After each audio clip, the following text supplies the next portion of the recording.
Nobody would have ever said the first builder did that. It would have been on extensive. Where to begin?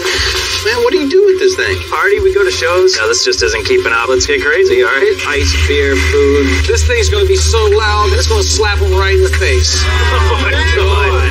Man, that's crazy. I love it. I'm Bill Carlton. I built my first truck when I was 16.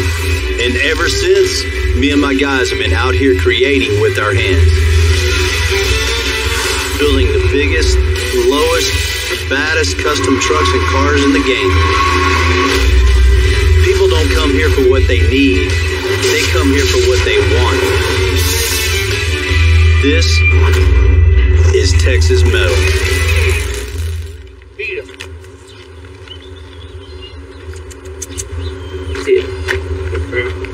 Every day on my way to work, I always pick up some breakfast for myself. And I tend to pick up a little extra for the dogs on the streets. When I get to the shop, I usually have 3 or 4 dogs, extensive. We like to take care of business. That's inside the shop, outside the shop, it goes all the way around. And when I say outside the shop, I mean the neighborhood dogs. A lot of them are super friendly. They just come up into the shop, walk around, look around, check out the new projects, and go on with their day. Don't drop them off here, but the ones who need help, we got a big heart and try to help them all the time. After a little bit of TLC, they become part of our gang. So just like everybody takes care of each other here at the shop, we got to take care of them and they take care of us.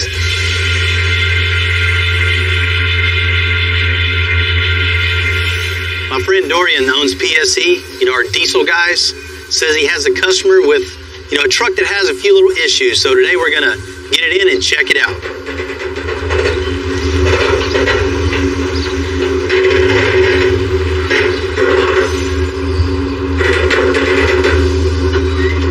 Hearing creaks and moans in a truck that high off the ground could mean multiple things. Could be just a little lube here and there, or it could be a catastrophe waiting to happen. What's up, Bill? How's it going, man? CJ. How you doing, man? Nice to meet you. This is the one you were telling me about, huh? That's the one, man. Man, it looks good from here, but you got some problems underneath. A lot of problems. It's all yours now. Well, man, let's check it out. Yeah, I'll let y'all talk. I'm gonna talk to Rudy. All right. You see a couple of issues just as soon as you walk up to it, huh? Just all the welding and grinding and everything up front. It just looks... Man, you can't have that. Oh, man. Told you it was bad. These drop downs are just super sketchy, man. There's nothing even holding this but bolts on the outside. Man, that holds the whole weight of the truck, your load, everything. There's nothing to hold this thing from flipping out. Man, that is really dangerous. A stock 2017 F350 with no lift weighs over 8,000 pounds. This is exactly what I didn't want to see. A truck this high that weighs this much, that somebody could be driving down the road next to my family and yours. I mean, it's super unsafe, and this is something that needs to be addressed immediately. Oh, man, I thought this was the bad part, but that's... Needs a lot of attention back there, Bill. You don't even have really even the plates bending. Bag mounts are all twisted. The 4-link bracket is about to rip off the axle. And whoever did this has no business building anything like this at all. And the sad part is it hasn't even been driven, really. Man, thank God you didn't get in it and drive it down the street and hook a trailer to this thing. It's just an accident waiting to happen. It's not good.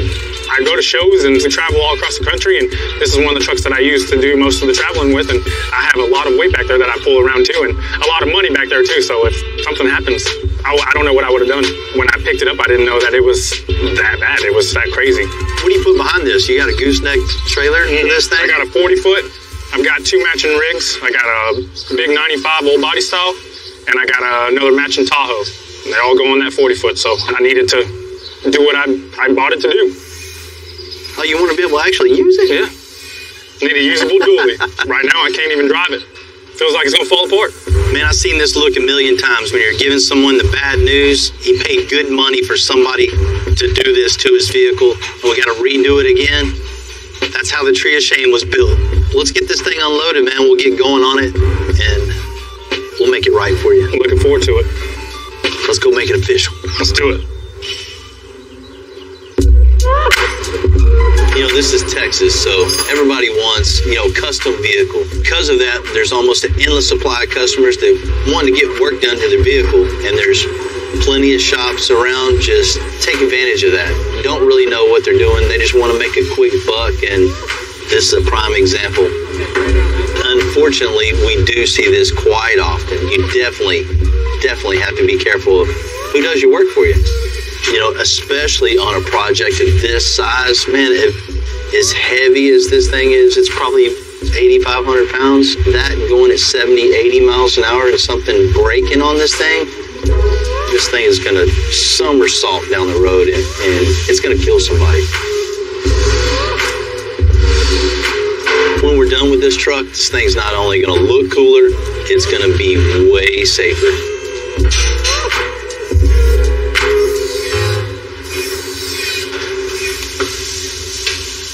I didn't know Fisher-Price made lift kits. This is scary. This is super dangerous. There is no kind of support here holding this to the frame other than, I think they have 1 or 2 bolts underneath here. That's it. Bolts on the outside, a couple of them are just for looks. They're just stuck in the whole silicone. Oh, man, it's really scary. And please tell me he didn't drive this thing here. Man, he didn't drive it. He's only drove it around the parking lot, maybe a quarter mile, half a mile.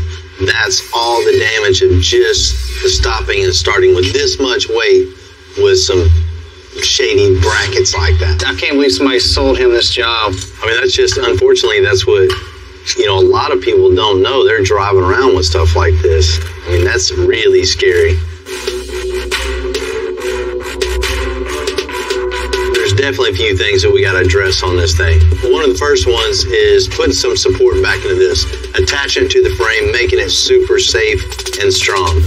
We can use what's here. The basic design is here. The geometry is, for the most part, correct. Built some supports, some nice tubular supports to connect each thing. We can powder coat it in blue to match all the rest of the truck. And that'll tie everything in together. Next we're just gonna pull the axle completely out. Let's start over fresh, cut everything off. The 4-link brackets, the bag brackets, I mean, all of it's trash. We'll build all new bracketry, incorporate some tube work in that also, so it looks cool and is really strong. Everywhere you look, there's something going on. At least we got a lot of stuff we can put on the Tree of Shame. Definitely get that extensive forest going. There's going to be a lot. Let's go, man. Let's get ready.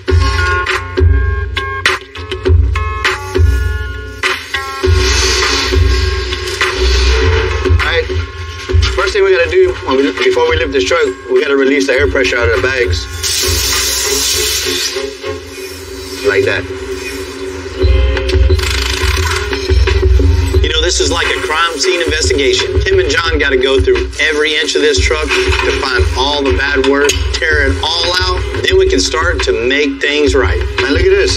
We got a rub mark here from the tire. If it would have rubbed even more, it would have eventually went all the way through and we would have lost air pressure in this corner and would have just been a disaster. When you removed that bag on that side, was it tight? Had a little rock to it. We got like 1/8 gap between the base of the bag and where it's supposed to sit.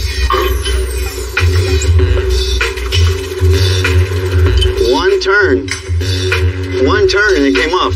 Look at that. Look how many threads was holding. Just one thread. They're uneven cuts, even strip bolts that are welded together. You know you're not supposed to weld bolts, right? Because they're weak. You had to cut the bracket so it would fit. You got a weak point on top, might as well make the bottom one weak too, huh?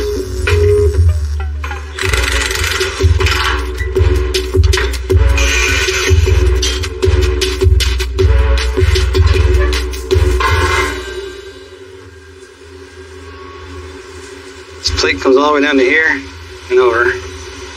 Here and over. And nothing in the back. Hollow inside, huh? Nothing tying them together. So all it is a big prop bar just peeling that metal away. You see, John? That's why it's ripped right here and right there. There's a bar 7 foot long. When that bar moves up, All it's doing is peeling this back like a tin can. This is the weakest point right here. It's just gonna start peeling that metal up. Where to begin? In order for John and I to even get started on this rear end, let's cut everything off of it that was done before, go back to stock, start over from scratch, and do it 100% right.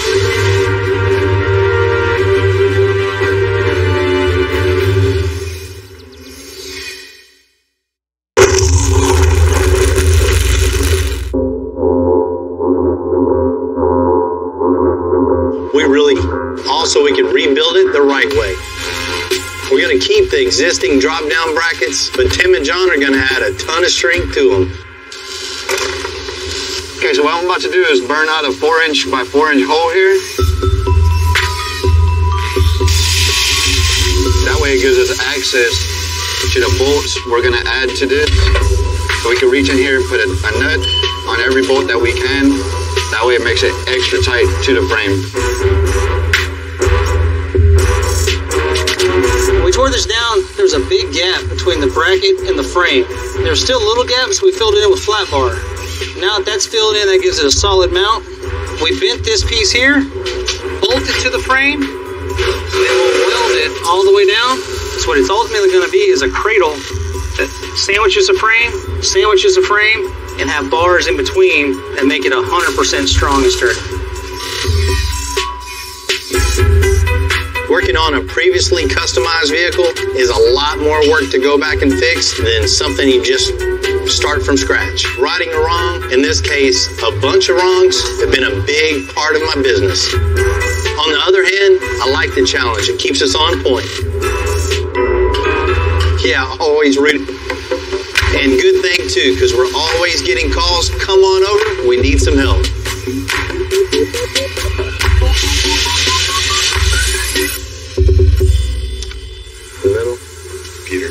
Hey, what's happening, man? Oh, hey, what's up? Phil? Eric. Nice to meet you, man. This yours, huh? Yeah, this is mine. Man, what do you do with this thing? Party, we go to shows. Yeah. And, this just isn't keeping up. I got the trailer down in Florida. It pulled into my booth. It was pretty cool, towed behind this cool van. It was my birthday, had the for sale sign on it. Gave a little nudge to my wife, and here we are. You just need something just to wake this thing up to draw the crowd over to your booth, huh? Exactly, yeah. What I want it to be like, is when we show up, it's like, Stealth has arrived. This badass trailer that we get ice, beer, food, everyone's hanging out. I don't see any place here for any ice or any storage or anything right here. No, it's pretty blank right now. Man, I love the idea of a party trailer. I mean, the basics are here. We just got to expand upon it and make something over the top and just cool. Man, we can definitely wake this thing up. Like this grill, man. This was... Did you find this? Yeah, well, it fit, so I put it in there. Carry on this thing. You got a party trailer, you gotta have music. You gotta have a lot of music. And maybe even some air suspension on this thing. Something where you can raise and lower when you're going off-road. We can get crazy with it. Yeah. If you're down for that. Yeah. Crazy is what I want. Let's get crazy, all right? Whatever it takes to make something cool. I want people to come up to our booth. I want to be able to hear what's going on. I want to be able to project that sound as drinks, as food, people hanging out, music. I mean, this is going to be awesome. Yeah, let's do it. Go all out, Man, get this thing out here. Let's do it. Let's do it. All right, sweet. All right.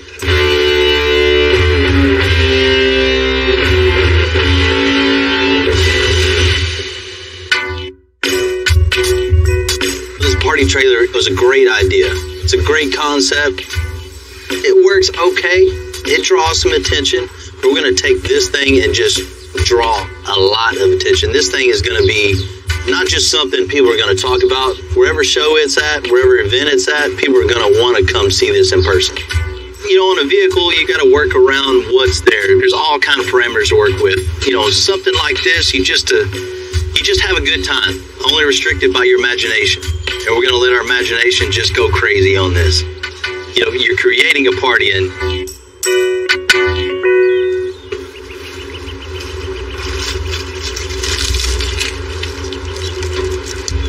Looks like it's got sausage in it. Mine's better than yours.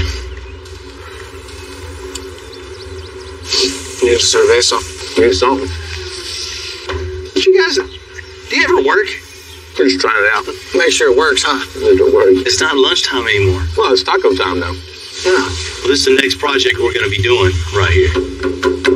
Cool. You know, this thing it's cool, but we're going to make it way, way cooler. We're going to make this thing party on wheels. Fully functioning, one stop, make it, eat it, party. Absolutely. You know, right now we just have an old wore-out grill, old smoker. That's it. No storage, no place for ice, no place for drinks. You know, new grill, new smoker, just something just crazy. We have a tortilla maker. Pretty cool. You? Yeah, I'll go with the trailer everywhere. That'd be cool.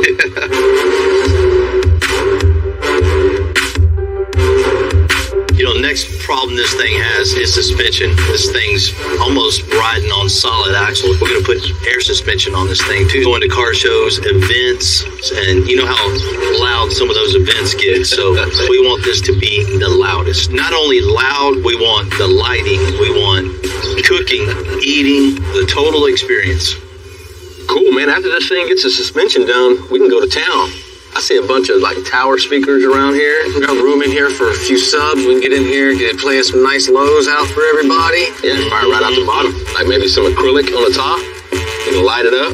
And we'll cut cup holders into the acrylic. That's an awesome idea. We were told to go crazy, so that's what we're going to do is go crazy on it. Let's make something just totally off the wall. I think we got it. I've done a couple things. We'll be all right. All right. All right. Finish my taco.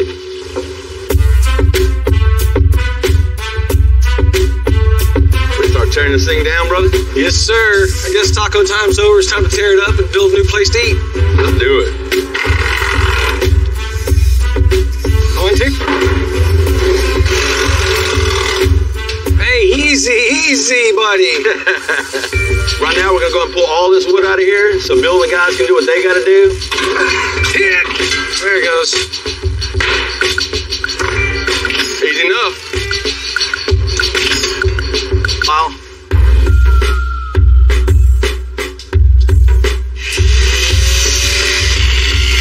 Good. Going up, bay 2. For a regular trailer just going down the street hauling whatever, these axles work pretty well.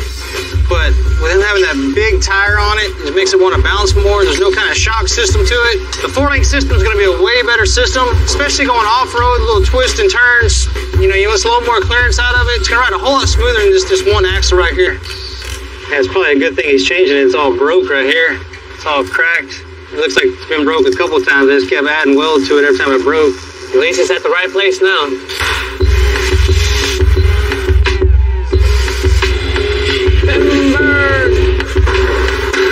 Not even that heavy. No wonder it was bending up. Yeah. Check out. Now we have the axle out of the way, we have the brackets out of the way. We can clean this all up and we can start fresh. So we're gonna go ahead and cut the smoker off. It'd be nice and easy if we could just go ahead and cut it around the circumference of it. But unfortunately, it looks like there's more welds underneath.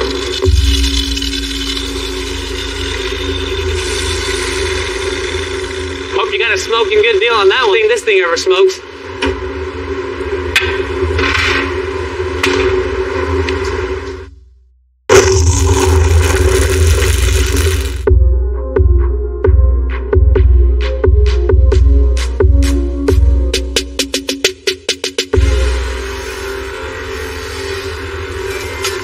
Because this is a party trailer, it's about function as much as form.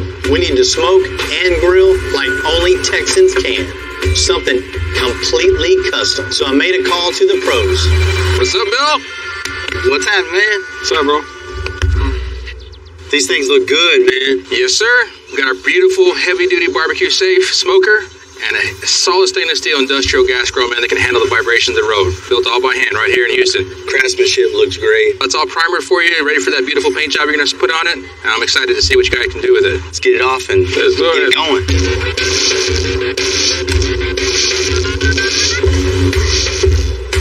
Time to get to work. Yes, sir. That's a real critical part of building this party trailer is getting the cooking and preparation areas all laid out right.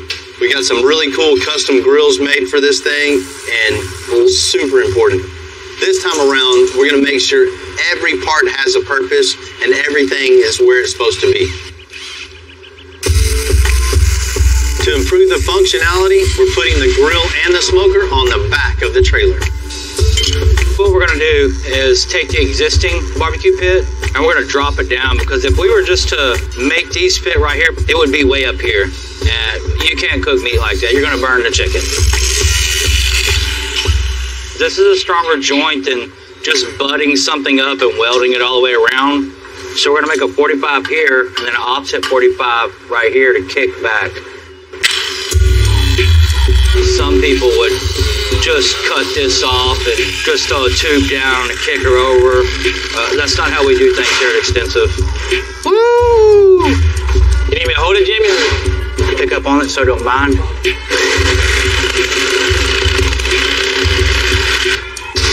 Oh! I was just gonna get a hammer. That works too. We're gonna use 3x3 steel so it'll hold up all that weight.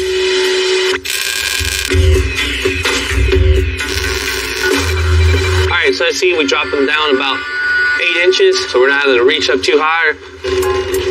Go ahead and mount these pits and drill some holes for the mounting bolts. Yeah, straight. Whoa, down a little bit. Hold up.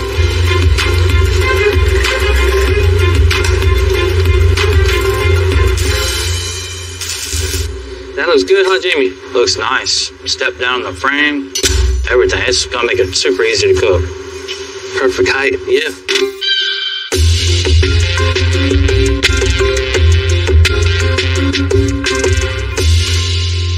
You know, Tim and John have really been putting a lot of work on the F350, but it's heading in the right direction. Now they're lining up the rear axle to get it connected to the 4-lane. We're doing now, we got the axle where it needs to be. And with the bars that we have, we're designing some brackets that go around the rear end and connect the bar to the rear end. So right now, John's just kind of sketching something out. We'll give it to Rudy. He'll burn us 4 of them out. We'll punch a hole in it and put them on the rear end. Looks good. 4. Good beef jerky. Hey, boss. Hey, what's the plan? We need 4 of these. For a truck this size, we always try to over-engineer it. In that case, we use 1/4-inch plate for all the brackets and tabs on this truck, which will make it a whole lot stronger. We're gonna make sure that's flush with the rear end. When we do that, we know this is in line with this one, that one's in line with that one, because this is straight all the way across.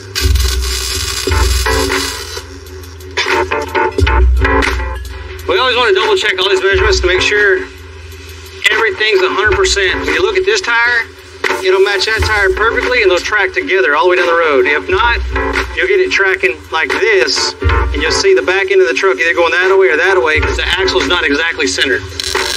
The reason we weld the insides first before we box it is it makes it a lot stronger. There's a lot more weld to the axle.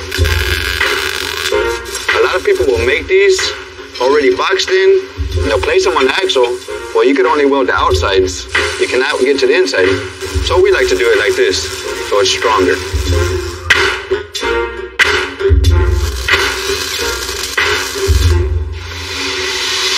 Some pretty good welds there. Give myself a pat on the back. Now that John's got all this welded in, it's really strong. This with some pipe rolled across here, some other pipe crossing it, it'll be fully welded all the way around, and it's gonna make a shape that's gonna make it extra strong. Yeah. We're gonna trace this one where it's gonna intercross each other. We'll cut this one will weld to this one, and this one will continue all the way to the rear end. This is gonna be extra fun. The only problem with running all this pipe work like we do is you never get a simple 90-degree cut or a 45-degree cut. Everything's a weird cope that you gotta do to make one pipe tie into the next. It's never really easy. There's always a challenge. But if you take your time and cut a little bit at a time, grind a little bit at a time, make it fit right, it'll just make the weld weld look a whole lot better with a tight fit. Time. It just takes time.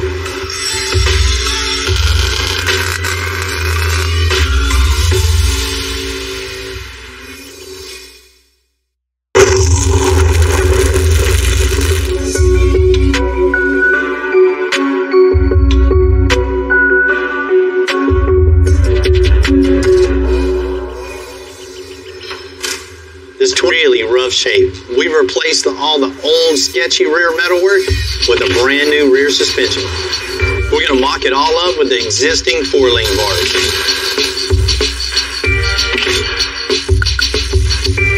That looks like shit, man. Hot thread here. This bar is not only short, it's also bent at the end. From a splice. I guess they ran out of material, spliced it. I mean, that's one thing you don't do, is splice a 4-lane bar. If we'd have left this like this and like this, nobody would have ever said the first builder did that. It would have been on extensive. So we can't have that. We gotta make it look right and perform right. So what we're gonna do is go ahead and build 2 new upper bars for this. You see right here where this one's all bent.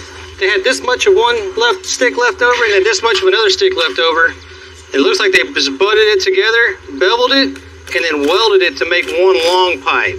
The way it's welded together right here, it gives it a point to where it's been heated up. It could be brittle, or it could just break off altogether because it won't hold. So we don't want to take a chance in something they spliced together. So we just went and got a whole new piece of DOM. That's going to make it what we need, as strong as we need, as straight as we need, and it's going to... These are our new weld-in bungs. And the weld will go from there to there, so when it gets powder coat and everything is done, it'll look real nice and smooth. Perfect. All right, John, weld it out.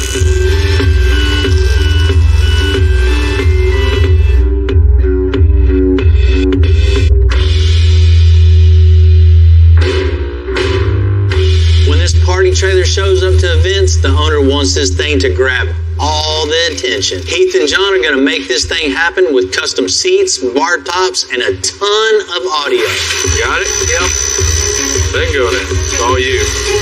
For the countertop, what we're actually gonna do is make an acrylic sandwich. It's gonna be lit up in the center with LEDs. The hard part is gonna be cutting the brittle material without breaking it. That'll work. Are you lining up on this corner? Yes. Well, then we're there. The last thing we have left to do is to cut out the opening for the ice chest. Got this piece of MDF cut out as a template. Look at that. All we're gonna do is transfer it into plastic now. Nice. The top, so we can get the lighting in it. I'll use the black plastic as my template and just follow my plastic around and it'll be a perfect copy of what I've already got. Continue the process all the way down as we get all the pieces made. Once they're done, all we're gonna do is get someone to come clean up our mess. Yeah, good luck with that. All right, see what we got here. Nice. We decided to go with these boat seats. They can handle any kind of water, any rain, any mud, so that'll work out pretty good, but we can't leave them alone. What we're gonna do is we're gonna take the company logo and we're gonna put this on a piece of acrylic and light it up, mold it into the back of the seat, and that'll look pretty cool. All right, I've got all my badges made. So the next thing I gotta do is I gotta take and attach them to the back of the seat. So I'm gonna use some 1-inch PVC and attach it to the inside so that I can screw into that and not into the frame of the seat. I'll attach the badge to it, and these are just going to be some transfer marks. When the filler hits them, it'll pick up the marker, and then when I pull it off, that line will be in the bottom of my piece, so as I'm sanding, I know to come up to that line and stop, and that keeps everything straight. I worked at a trade school for probably almost 10 years, and one of the hardest things was teaching them to sand. Anytime they looked at sanding, one of the hardest things to do is just kind of get in your head and know that I've got to sand this. It's your space, spend your time, and just go to town. Now that we got all these logo badges roughed in and ready to go, next thing we're going to do is put the party in them. We'll take them apart, get my elephant knife out, and get to carving on it until I can get these LED strips to fit.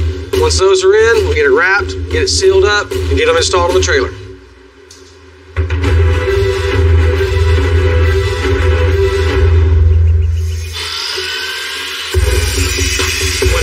us this project, he told us one thing.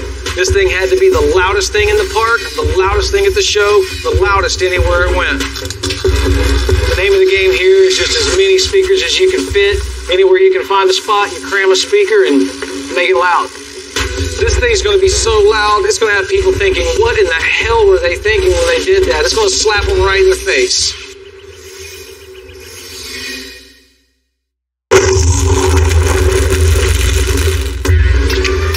You know, the bar top and seats, they're done. And we got the party trailer back from Powder Coat. We just got to hook everything up, and it's tailgate time. Tom and I are doing the final install of the air tanks, bags, compressors. Hooking up lights used to be difficult, but LEDs have made it easier by 100-fold. Small, waterproof, and durable enough to go anywhere. I'm adding about 170 feet of LED lights. And because you can never have too much sound, I'm putting in a soundelier. I hope the owner has some earplugs. To say we worked a lot on this trailer is a total understatement. We put everything we can put in on this thing, and today we're going to give it back. What's happening, man? What's up? Man, appreciate y'all meeting me out here at 1886 Humboldt Backyard Bar. This place is all about having a good time, having a couple of drinks, and just kicking back. What a better place to bring your trailer. Yeah, I appreciate you having me out here. This place looks awesome. Well, man, you said go crazy with it. We went insane with it. I can't wait for you to see this thing. Oh, yeah. That's It's awesome. definitely over the top. That's so cool. I can't wait to see it. This is going to be You great. ready to check this thing out? Yeah, man. Yeah, let's do it. Let's do it.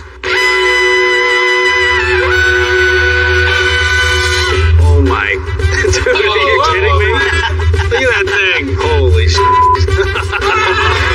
Oh my god. Wow. I've never even seen speakers like that before.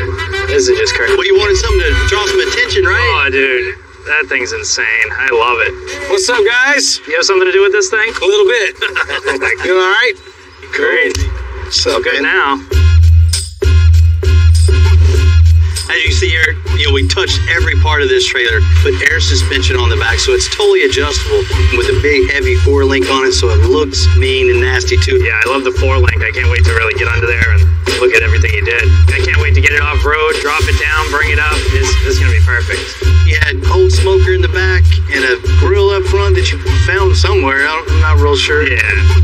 My boy's Pitmaker got you hooked up with the smoker and grill, centralized in the rear spot so you can, keep all the cooking back to the back and just worry about the party in the front. The old barbecue, it was trash. Total garbage. And this new stuff, it's insulated. It's got all these layers. These guys are going to set me up with everything I need. And it's just so much better than before. When it first came in, we sat down, we had tacos on it. First thing we figured out that it wasn't very comfortable to sit down and eat on. So we had to get comfortable seats in it. It's such a good idea to use boat seats because instead of the wood, now I don't have to worry about it. No matter what I throw at it, I'm good to go. Bill gave us one other thing he told us. It's got to be loud. We aim to power 6 or 7 cars, we put it all into one. 6x9s down the side, really just firing right into your gut. We've got the 10s overhead. We got woofers down on the bottom. This thing is so loud, you'll be drawing people for at least a mile away. It is loud. That is Make it a little bit better, we put lights everywhere. We even lit up the countertop. Lights in the seats, lights around all the rest of the speakers. This thing parties all day long. The way they put my logos on everything and they light up, the attention to detail is just unreal. It looks like everything in excess. Exactly what I wanted. You definitely got that. How about we fire this thing up and really see what it's about? Oh, yeah. Many 2-pound burgers or what? Heck yeah, man. Texas-sized burgers for a Texas-sized party. Wow. When Eric is checking this thing out, I can tell he's just amazed by what he's seeing right now. Check out the... I can't believe how much sound those put out. It's unbelievable. Overall, I am just totally blown away. I asked him to go crazy with it, and it's just totally over the top. Built in. This is crazy. Thank you for everything. This thing's freaking awesome. You got it, man. I'm bringing it out to SEMA, Glamis. I'm going to put it out front of my shop up in New Hampshire. We're just going to have a party everywhere we go. Party on wheels. Thanks for everything. Mm-hmm.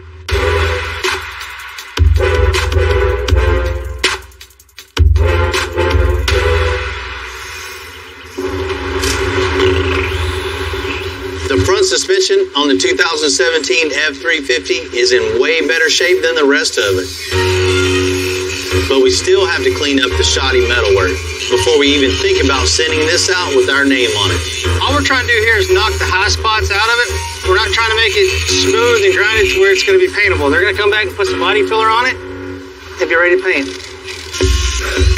Well, Tim did a great job grinding it off and cleaning it up for us. The next step that we will do, we'll come down with some Bondo. One nice trick that I've learned is for curves like these, you might just rub the Bondo on your finger like this, run it across, and you get a flatter surface that blends into the curve. And there comes the sanding next, which I'm finna start off with 36 grit, and then come back with 80 and finish it off. Now we're getting ready to prime it. The good thing about the primer is you'll be able to see some of the imperfections that are around here. Scratches from the 36, stuff like that will have to get addressed again. So there's no going back. Here it has to be done right, no matter what.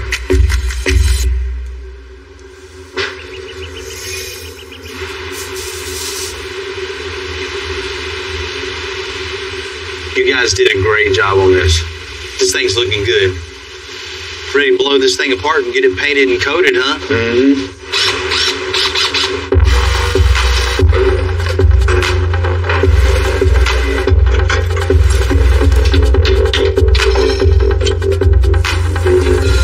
What the? What is it? A bolt water and another bolt. Just when I think I've seen it all.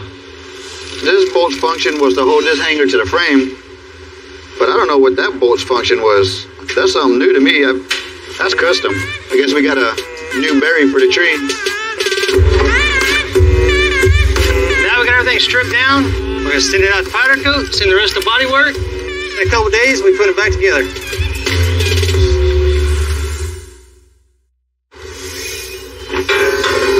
So where are these going? Gotta find a new branch. Years ago, there used to be a big tree in the back of the lot, and everything we've cut off just get thrown around this tree. Eventually, a big storm came, knocked that whole tree down. Was coming up, started welding up here, and that's how the Tree of Shame got started. All this is stuff that other shops have done that we felt was unsafe. So then over the years, as you added another piece, another piece, another piece, it's now growing like an oak tree. It's just growing up and up and up. True to form today, it just grows a little bit bigger, gets a couple more branches onto it. I think that's it. Shoot, 20 more years, it'll be as tall as the other one. Maybe taller. 5 years? 5 years. All right, well, shoot. Let's get back to it. Bring this in. Got that, right? I know somebody got that.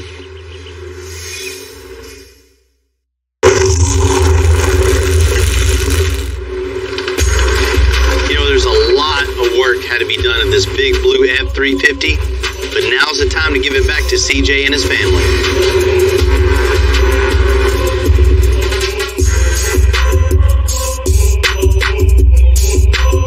Art Museum. It's a cool spot, huh? It is. I like the murals and everything, but you gave me a call, and I don't think we're here to look at paintings.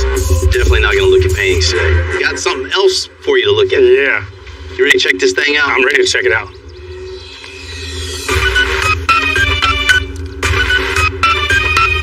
CJ has a whole 350 to join the team. It's hauling! Man, that's crazy. I love it. That looks good. Hell yeah, man. God. I know it's been a while since you've seen that, It right? has, man. That looks so good. That is a killer setup. Killer setup. That's going to look awesome at shows. Hey! Hey! My wife's here. Surprise! What a surprise. Awesome work. Looks good. Thank you. Look who it is! Little one, what's up? Bill had the whole family here, the whole fleet, and it was just super cool. CJ, when this thing came in, you know, you couldn't even drive it, much less put this thing to work. Once we started getting into this thing, tearing it apart, it was just nightmare after nightmare. Like opening a can of worms. It just never stopped. We went from front to back and got it rolling further now. Safety wasn't a big concern with the last shop, I guess.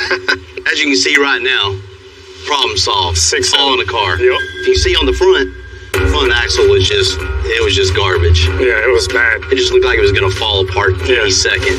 We ground off all the old welds, re-welded everything, bodyworked and painted, made this thing look good. I mean, this thing's coming at you, you see it, so it's got to look good. Yep. And from that, you see the new 4-link bars going all the way back to the new bracketry on the axle. They had spliced together 4-link bars. Get that out of there. Yeah. That's all on our tree of shame. Yeah. Looks good. So we got it all bolted to the frame nice and strong, and we have tube work underneath there, connecting from side to side. Not just, strong to do its job. It's got some style to it. Definitely.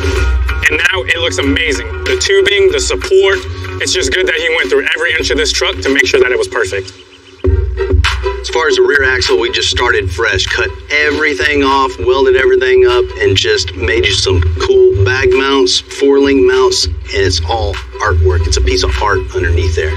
And now we get to haul with it. That's it. Put it to work. Looking back on this project to see how bad it actually was to where it is now, having to rebuild all the underneath of this thing to make it safe for CJ and his family, it's just something we had to do. We had to make sure it's right. Bill, man, you killed it. From the suspension, everything you touched, amazing work, amazing work. I get to haul, my family's safe in it. I couldn't be happier, man. To be able to use this truck and have my family with me on these trips is awesome. I feel safe, and I have a very reliable truck to get from my house to each show. Most of the time when you're building a project, you start fresh. This project we get in A to C and ended up going all the way to Z. I mean, there's a bunch of hidden issues that we had to address. I mean, that's what we do. Make it safe, make it cool. Wow, Cummins. Not every day you put an engine in a truck that the engine weighs more than a truck. We're going to have to make it a lot of room that isn't there. And then we got to make this extra strong to handle all that extra torque. I didn't know you even had a race truck. Just another bad addiction. This ain't one of them $200,000 builds, We built that from the junkyard. Might need to take that thing for a little ride. Oh, wow. Look at that. I'm Bill Carlton. I built my first truck when I was 16. And ever since, me and my guys have been out here creating with our hands. Building the biggest, lowest, baddest custom trucks and cars in the game. People don't come here for what they need. They come here for what they want. This is Texas Metal.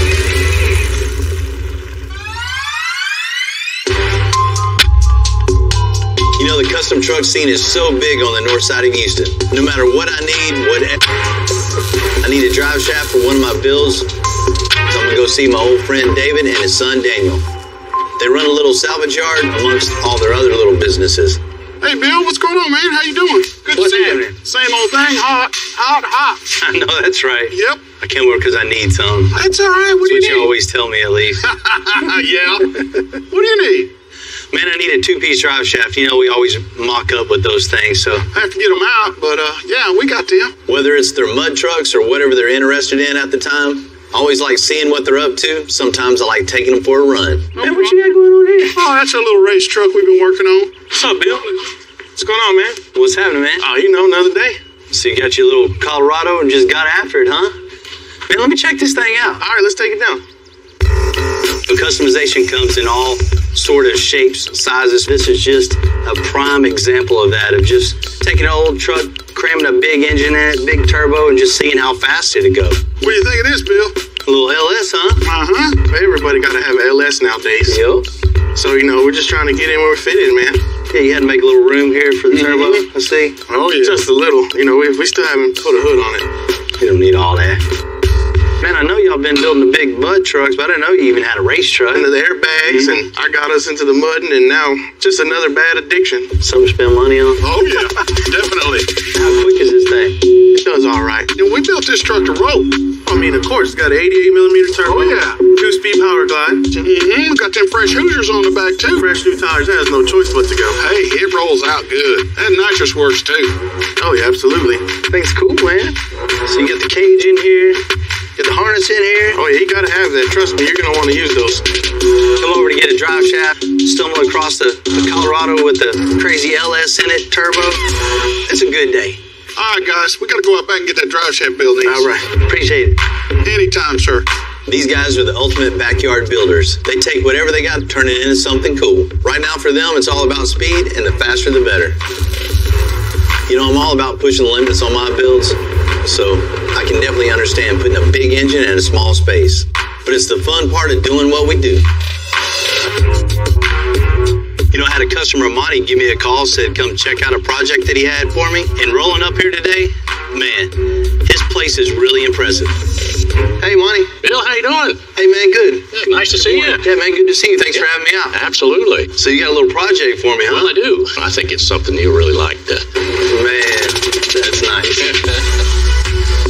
I'm super impressed. There's a lot of cool stuff in here. He's got a couple of 1930 Chevys, a 63 AMC Rambler American, and this 1954 Henry J is one of only 325 ever built. You got a nice collection. Thank you very much. I've got some stuff I've had in here for 30 years and stuff that I just acquired. So nice. A little mix of everything. Yeah. Which one of these you got for me? Well, it's this 37 International here. It needs some of your help. Man, that's a good-looking truck. It's pretty rare to find a 1937 International D2 Harvester in this good a shape. 80 years ago, these were giving Ford and Chevy a run for their money. I just love these body styles on this. It was different. It's not, you know, the Ford and the Chevy that everybody has. Yeah, they're not that common. It's just amazing to find them in this kind of shape. Yeah, it looks like it's in great shape. Yeah. So, Monty, what do you want to do with this thing? I love the look. I want to drive it, but it's just not that much fun to drive. What's under the hood of this? Well, I think you're going to know what's in there. Inline. An old Chevy motor. Somebody put in probably 20 years ago when the old International engine quit. Years ago, it was a little upgrade, but definitely not anymore. Man, I think, Monty, what this thing needs, you know, International truck, put a Cummins diesel in it. A diesel? You can get plenty of no problem. But it would have to make noise, though. When you start it up, I want to wake up the neighbors. Oh, it's definitely going to make some noise. Okay, good. And with the diesel power plant, we need to stop this thing. And with stopping comes with new suspension. What's this got underneath here? Oh, straight axle on this? Yeah, bounce, yeah.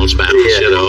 We just need to modernize this, you know, lower it down to the ground, modern brakes, new wheels and tires, really make this thing handle and ride like a modern car. Once we're done with the foundation of this old truck, this thing is going to ride and perform like it's supposed to. What about the interior in this thing? You know, that seat that's in there is about as comfortable as a buckboard wagon. You bounce around, and you hang onto the steering wheel to keep from flying out of the door. I would leave it to you guys to figure out a way to make that comfortable. Definitely. You know, I think about this build, it's all about making a custom interior for this that doesn't detract away from the 37 styling. Make it comfortable for you and your wife and still have a nice feel to it. That I like. What are we doing back here? Well, what I'd really like to do is customize this a little bit.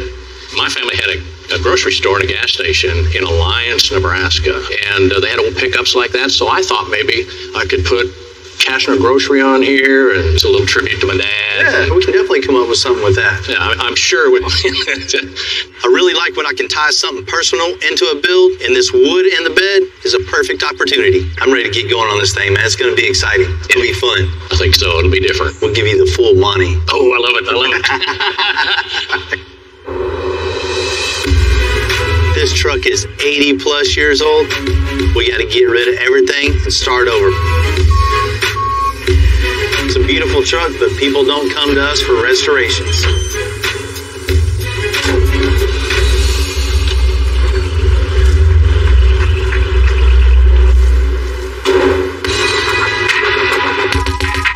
I don't care who you are.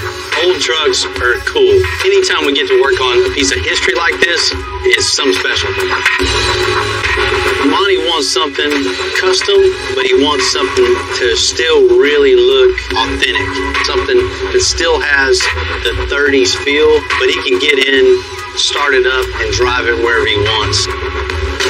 Builds like this are super cool to me. You get to keep a truck like this on the road and still get to put my spin on it. You know, it doesn't get better than that. What are you doing? Up? Remember in old times when you used to do that for a living at the service station? Yeah. Just a customer of ours, bud. he wants to keep the 37 styling. And it's actually pretty good shape for a 37. Yeah, this thing's in real good shape. I'm thinking on this, let's pull out this old inline 6 and replace it with the inline 6. But not just an inline 6, 12 valve Cummins. Oh, we're gonna put a Cummins in here? Yeah. It's not gonna fit real easy. No, it isn't just a drop in, drop out. It's an inline 6 to inline 6, but he's a little bit involved with that, right?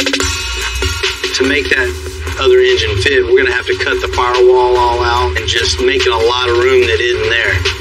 You know, Monty's a pretty tall guy, so we want to build the sheet metal around the engine as tight as we can, so it gives him a lot more foot room in it. And with that, we want some upgrades underneath the front end also. You know, as a straight axle underneath this thing, doesn't stop, doesn't ride, doesn't drive like a good. stagecoach with a straight axle under this thing. Yeah.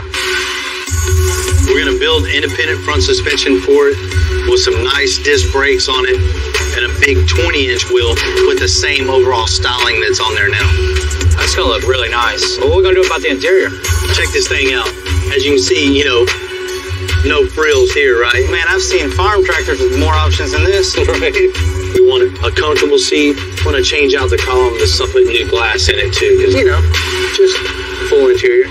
This is Bill's. It's just a Just a little bit. It's a 5-minute job. Yeah, it's an hour-ish. As far as the back goes, check this out. You know, back here, of course, we're going to get it down with coilovers also. Put a Ford 9-inch in it, you know, fuel cell. Yeah. You know, on the bed of the truck, his family has had a grocery store throughout the years. So he wants to put, you know, a little plaque on the wood here to commemorate his family history and the store they've had. So it makes it real personal. Yeah, That's a pretty cool idea doing that. well, man, let's get this thing on the rack and let's figure out how we're going to get the engine out of this thing and put that other one in. All right.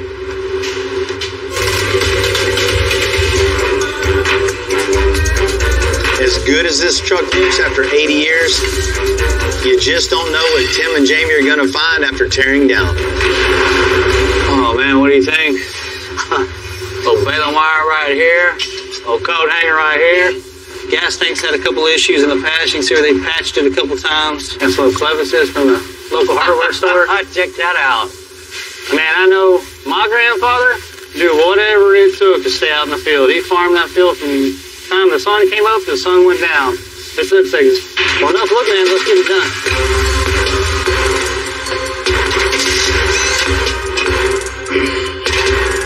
Man, look at this right here. That big old arch in it. Looks like they definitely might have jumped it once or twice. Man, I'd have loved to have seen this thing going through the air. Imagine how it felt like that. I really like working on trucks like this because you get to see how they did it back in the day. These were made by hand, you know, an assembly line instead of now like the cars made by robots and machinery. It's a different kind of feel when you're working on a vehicle like this. It's a piece of history.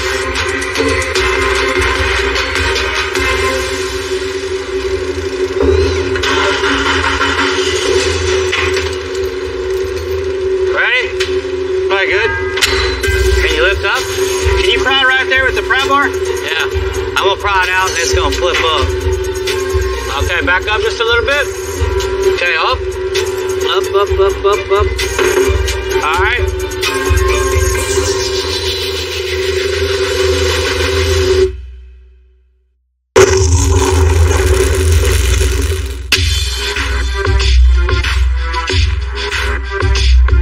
I want to go with the Cummins 12 valve in the International. I like the contrast of putting one of the toughest. They stopped making the 12 valve back in 1998. So I had to have the Wells family find one. What's up, fellas? What's up?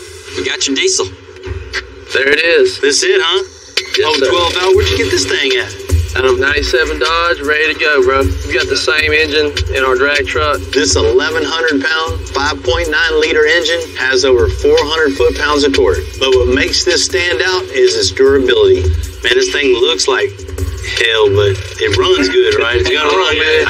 She's solid, bro. It has a fully mechanical fuel injection system, so it basically self-lubricates. This thing will pretty much outlive us all. This is exactly what we needed.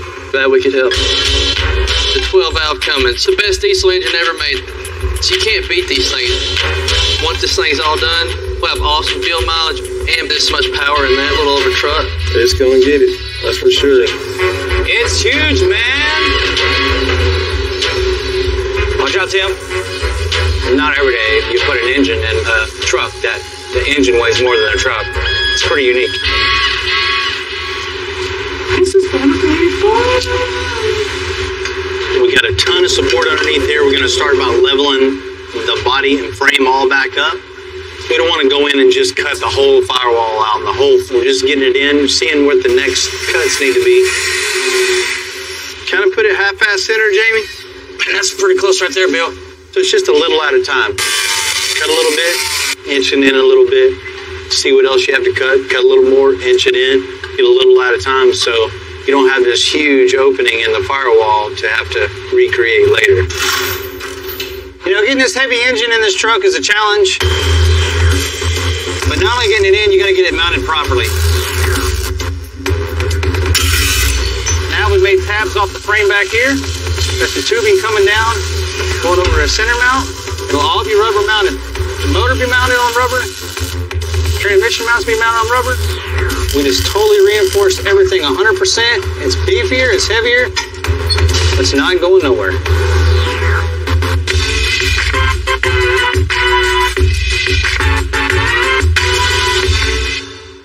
Ready?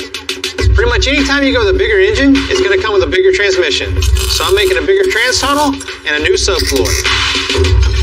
So we came in with some 3/4 inch square tubing, built a new structure.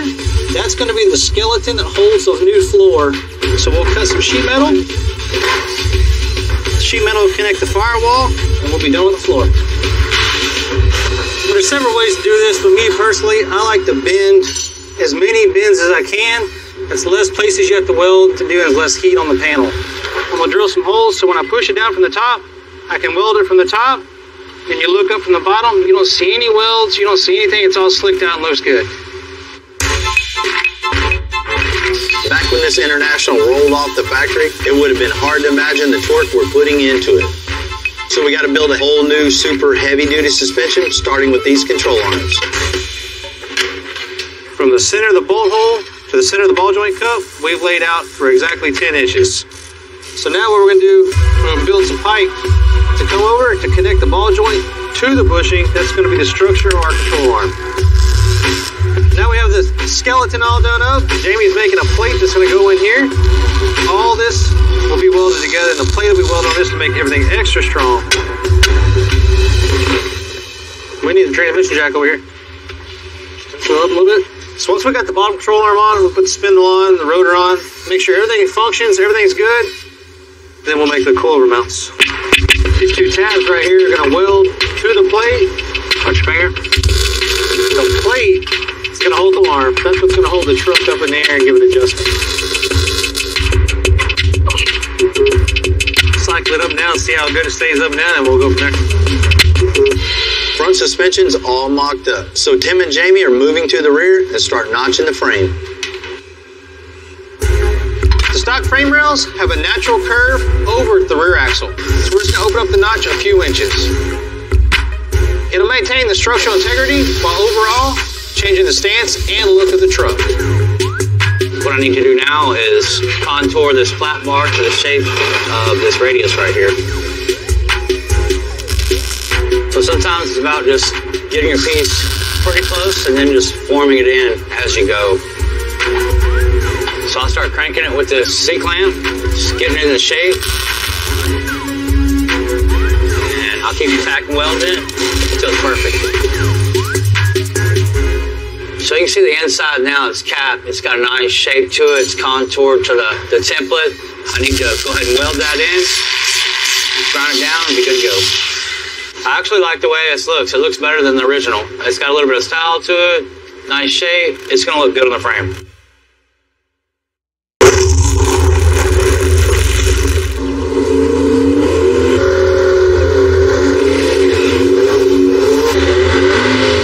Dave and Daniel's truck looked good in the garage, so they invited me out to Houston Motorsports Park to see Daniel take some runs. Man, that thing looks mean with that big old turbo thing in the grill. It looks like fun for sure. This ain't one of them $200,000 builds, you know. We built that from the junkyard. Just what you had, just make it work. So far, it's been doing good.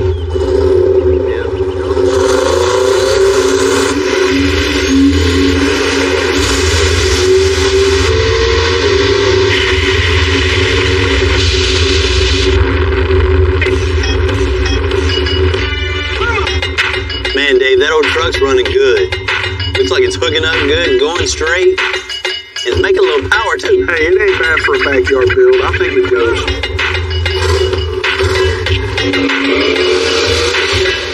You know, for Daniel and Dave to put this truck together with just parts they have laying around to make it run as good as it does, you know, they did a real good job.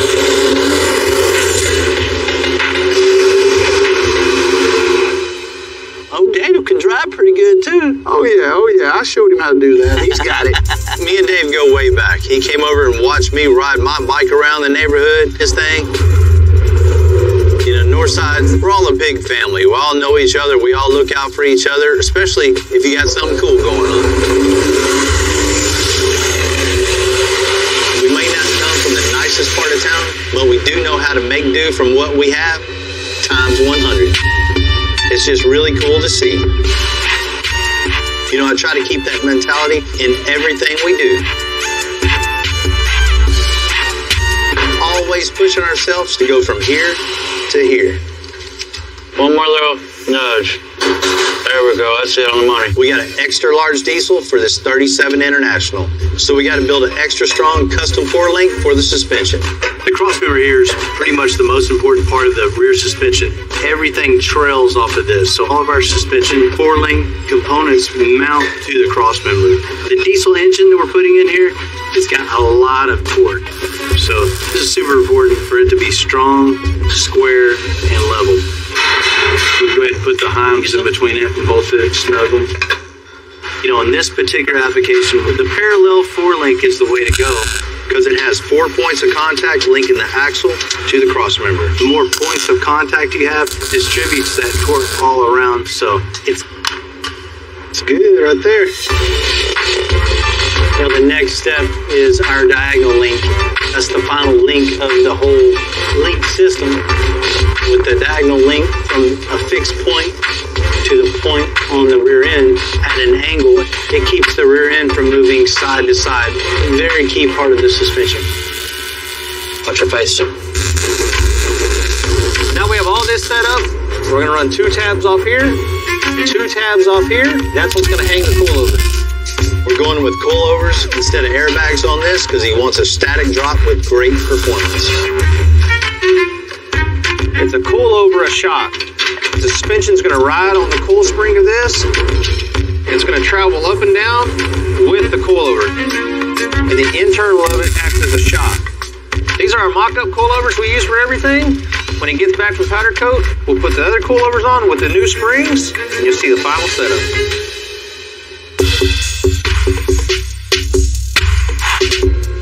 Now that we button up the suspension on the 37 International, Tim and Jamie are going to reshape these fenders so we can get that big old wheel in the back. And it'll make it meaner and look a little more modern. The way this fender is shaped, it rolls this wide. So we need to extend the top of this fender over to the bedside so we'll be able to fit a wide wheel in it. So we marked a bunch of high spots on it. So you cut along that high spot. So when you continue over, it doesn't look like it goes up, comes down, and then continues over. So this is the half of the fender we're going to keep. The other half of the fender we left bolted to the bed. So we knew exactly where to line this back up. A little trick I've learned in the past. Give it a little strip like this. Cut the first piece, the outer side, the most important side. Leave it attached to the metal. Do all your final grinding before you cut the second one. Just makes it a lot easier to work with. Basically what we're doing is making this flange to hold it to the bedside. This is going to bolt to the bedside. The fender will weld to this. We're going to tack this back onto this fender. Now the template in the back is the same as this radius on the outside. We'll come in here, we'll cut a section out of the back.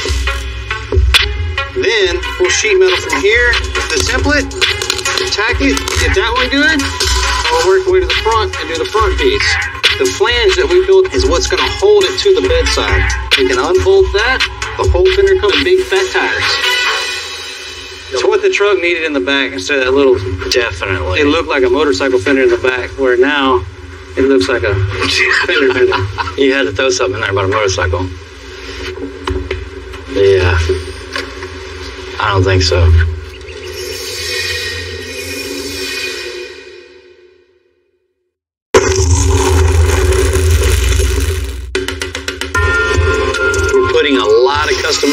into the International. But when it comes to the interior, we're going to refurbish the seats to still keep some of that 1930s look. The hard part about using the old seats, sometimes the springs just twist and break. There's not a lot of guys that's still around that can fix these, but Joe's been doing this longer than I've been around. Man, I got a 37 International, still, you know, a vintage looking truck, and I want to keep that vintage feel with a little more modern touch. Yeah, we'll get rid of all this horsehair, and I'll put some nice comfort foam on there, tie the springs up, fix the framework. Man, you know what I need. Nothing to it, buddy. I've been helping you for years. You think I'm going to stop now? Better not. No problem, buddy. Let's get it loaded up. All right.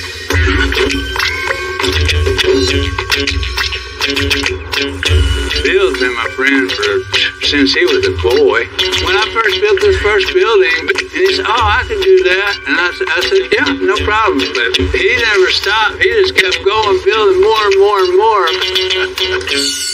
Oh wow, this broke right there. That used to go there, and this used to go to here. So we're gonna have to bend a new edge wire and put it in here to attach these springs back together, make it a permanent part of the seat. Where's Bill at when you need him? I need a welder, man. But I've done this ever since I was a kid. They used to make them a lot better than they do now. Now, they don't have springs in the seats no more. They just got foam on them, so they're not as comfortable. I think we need to get this right here. These young guys now, all they do is fix foam. So if you need your springs fixed, you gotta come to an old guy like me. We're starting to get a shape to the seat. We're going to put a piece of carpet on here to keep the springs from cutting up through the foam. We wrap these edges. We're fixing to make our patterns. We're going to make it out of another material that's not our leathers. Watch your fingers. That way we don't make no mistakes with expensive material. This is our black leather we're going to make our seats out of. It's nice, pliable, soft. The cut. Let's see how it looks. Now all we got to do is staple this down, and we're going to have a good looking leather seat. We got one seat down, one more to go, and we'll get this back to Bill.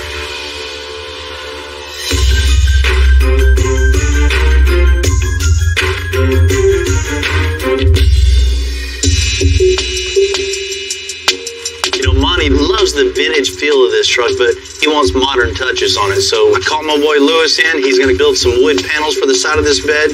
Still give it that vintage feel, but with custom touch. What's up, man? Man, need your help again. All right. What do we got?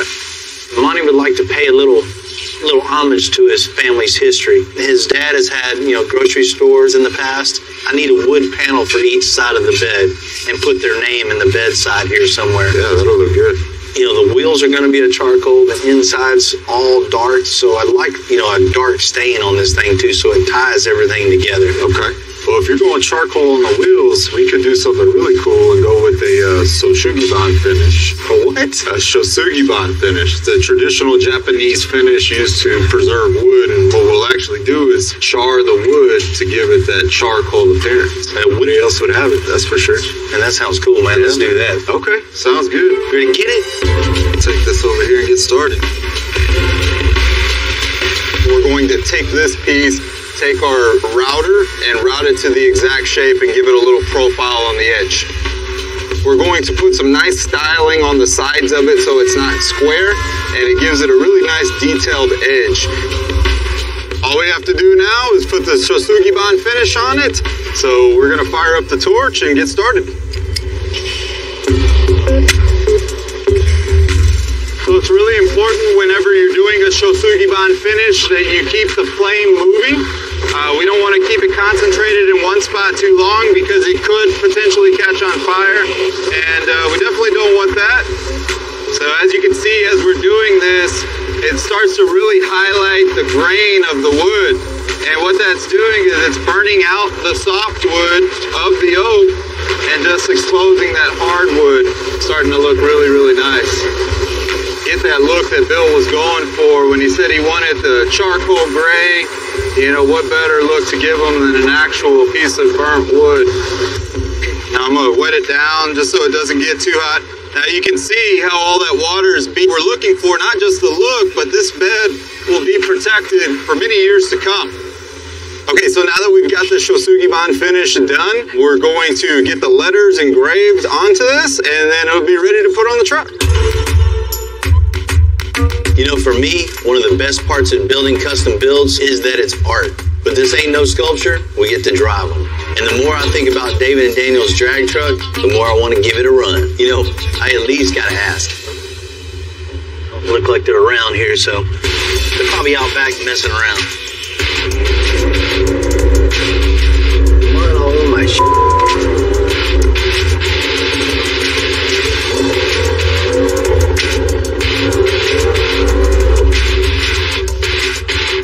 Oh, man.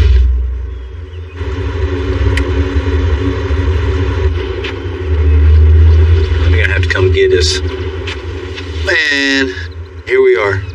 Little shortcut turned into getting stuck. And that's one thing I hate, being stuck in the mud. And once again, we gotta come and save Bill's ass. Once again. You know, when I come back there seeing Bill stuck in that mud and he had on them pretty white shoes, I just could not believe it. I think we're getting some boots for Christmas. Yeah. I know much, man. Need a little help here? Man, please, dude. We take care of you. Already know that. Don't get it all muddy, Bill. You didn't bring me a blanket to lay on? Sure. Hey, hold on. I'll be right back with that. Yeah. You know, I wanted to talk to you about that race truck. Do I need to go get it to pull you out? Nah, I don't recommend that. Man, I might need to take that thing for a little ride. I don't know. Look what you're doing back here. Have you never been stuck before, huh? No. You know, we're going to take it out next weekend, man, but I think we got other problems now. How about next weekend? You won't let me drive? She's ready. Anytime, man. All right, cool, man. Let's get you out of this right now, Bill.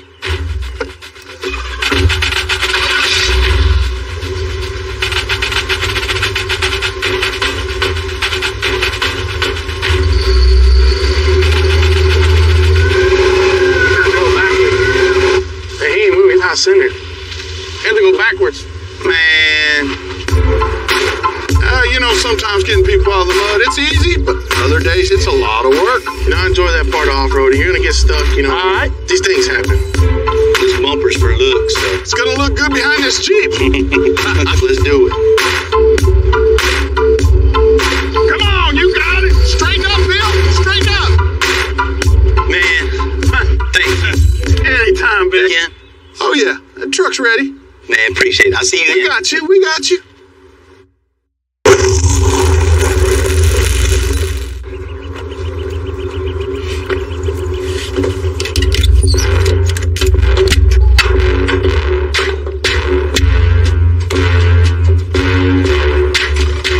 You know, I appreciate David and Daniel inviting me out today.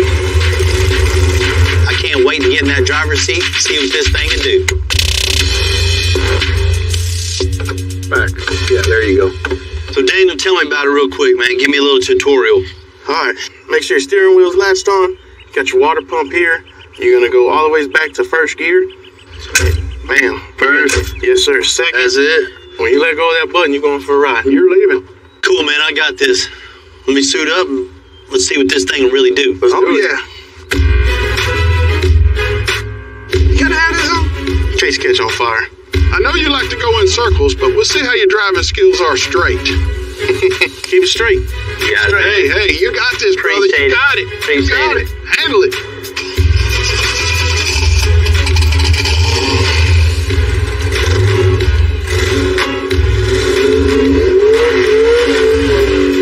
I'm doing a burnout. I can feel, you know, this thing's got a little power.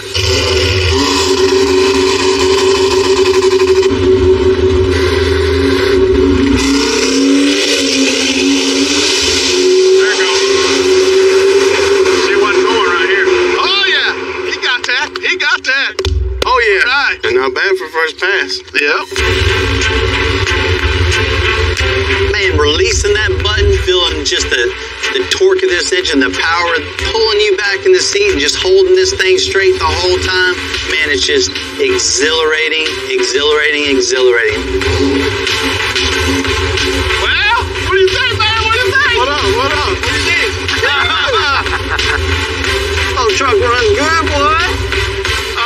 And the 6 is on the first pass? That's rolling.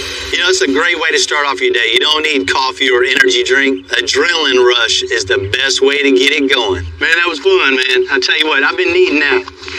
working so hard at the shop, man, you just get in the grind and get to come out here on a day like this and really release the frustrations, man. It just clears your mind, and I needed it, man. I really appreciate that. Does that baby roll or what? It does, man. It runs really good. We're gonna build one. You better watch it. That ain't nothing. That ain't nothing.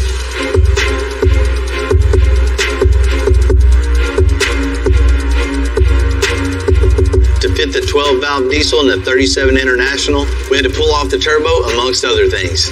Once this thing is running, the Wells family is going to have to figure out how to put all that stuff back on there and make the hood close. That 12-valve, it's in here. I see that. Yeah. But there's not a lot of room under the hood of this thing. Yeah, Bill, for sure. I can tell we're going to have to move this charger, run a new custom intake to the compressor on the charger, return line, oil lines, fuel lines. This thing will fire up today, no problem. Cool. Let's make it happen, man. Thank you, bro.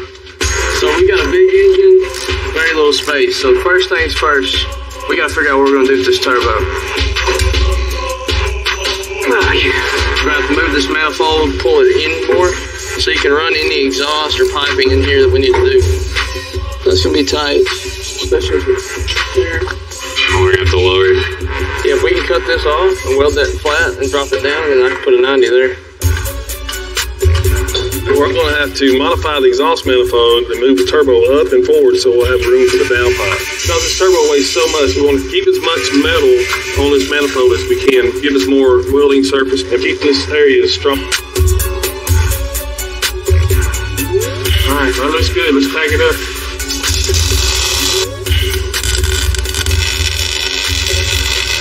All right, then we're ready to go, guys. All right, Clay, work the starter. TJ, when you start getting fuel up there, Dad, just stand there, look pretty. What we like about these 12 valves of 5.9 is that they're very, very tough and rugged. They're simple to work on, and they make some of the greatest noises on the planet. All right, ready?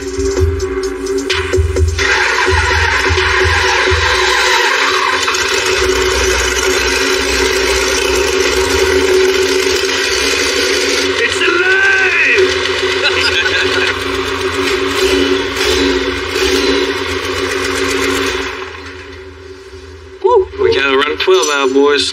Turbo's finished, fuel lines are ran. All that's left now is just to make it look pretty. Well, it all started with this one right here. The first truck I ever got was a 2001 Dodge. My mom drove it forever pulling her horses, and it quit running one day. He said, look, for your first truck, you fix it, it's yours. And I researched it, fixed it, it's went from there. He started fixing his truck up and racing everyone around town. And before we knew it, everyone was calling him and dropping their trucks full of trucks. And we were like, well, I guess we better start a shop. And even poor Clay got suckered into all this. I was the dedicated flashlight holder for a long time. It was pretty great. I slowly graduated into more the technical side of it. Between the three of us, I mean, we can do anything. You know, as a dad, I'm living the dream to be able to work with my sons every day. It's awesome. These two guys have taken this way further than I ever dreamed. I'm proud of them. I'm blessed, and I'm glad that we all get to do this together.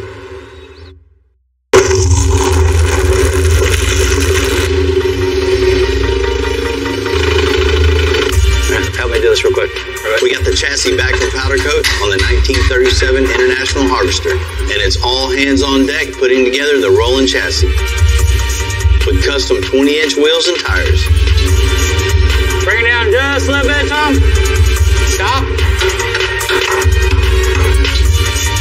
Looks at home right there, right? Looks nice. Looks good.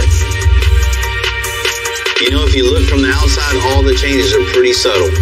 But this thing is completely transformed.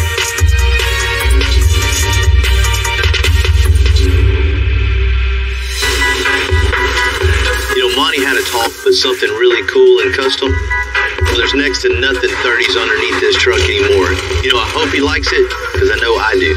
I gotta say, this is one of my favorites. I'm gonna give it back to Monty today, reluctantly. Hey, man. Good to see you. Good to see you. I'm excited. I got to tell you, I'm excited for you, too. When I came to your house a while back, you wanted the farm truck vintage feel, but something you could just get in and drive and terrorize the neighborhood. And maybe irritate the neighbors a little. We definitely got you hooked up with that for sure. The anticipation's about to get the best of me. Let's check it out. Okay, cool. Oh, wow. Look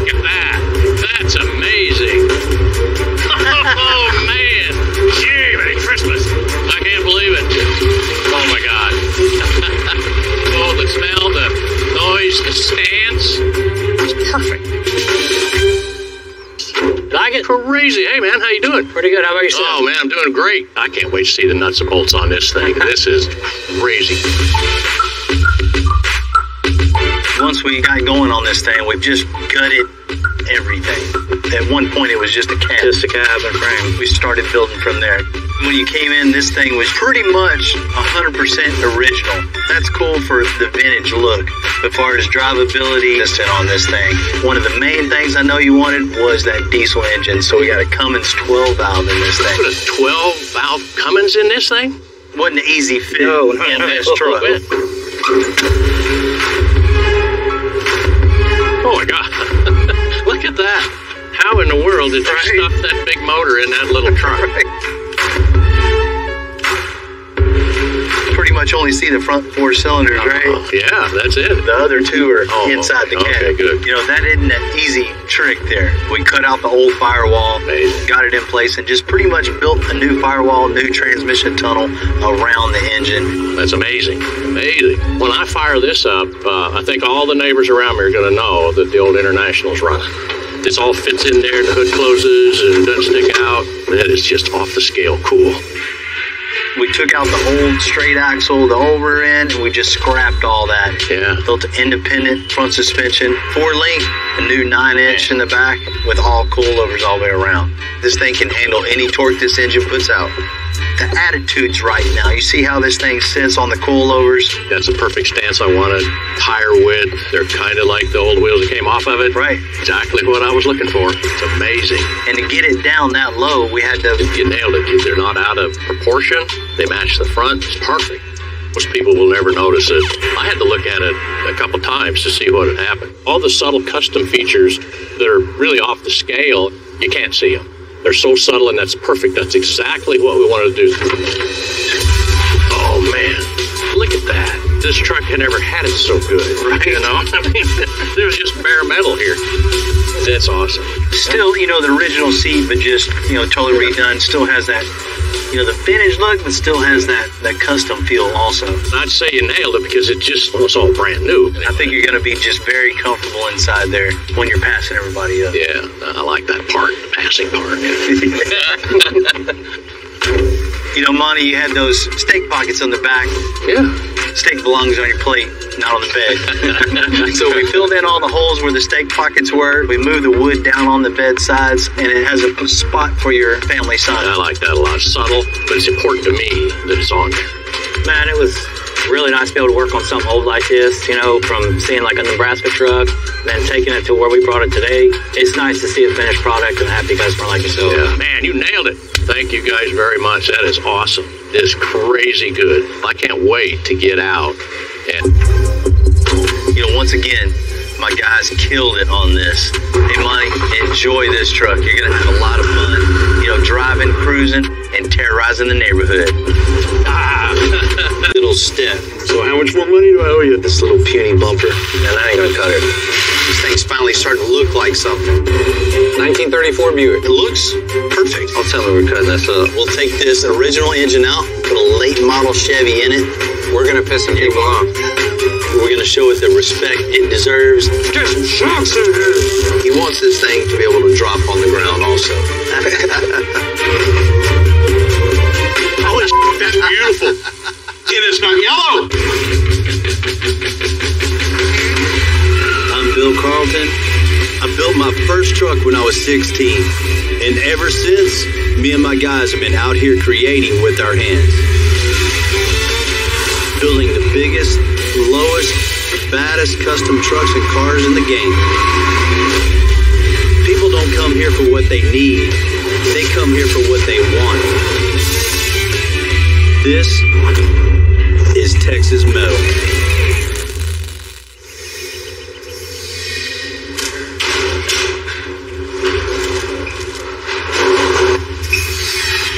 That's them, huh? That's it, man. 8-inch springs. Yes, sir. That's what we need. It's perfect. It's going to put this thing in the perfect ride height. Let's go ahead and get these things underneath here. Get little one. Let's knock this thing out. Let's get it bolted up. Everything is extra large on this 1996 International dump truck. It's one of the biggest builds we've ever done size-wise. All right, let's go. We have these leaf springs arched an extra 8 inches. You know, it's not every day we get to convert a huge old work truck into a show-quality, flatbed, militaristic truck. But man, when we're done, there's not going to be another one like it. That was kind of difficult. That was a little difficult. You ready for the next one? Yeah, let's do it real quick.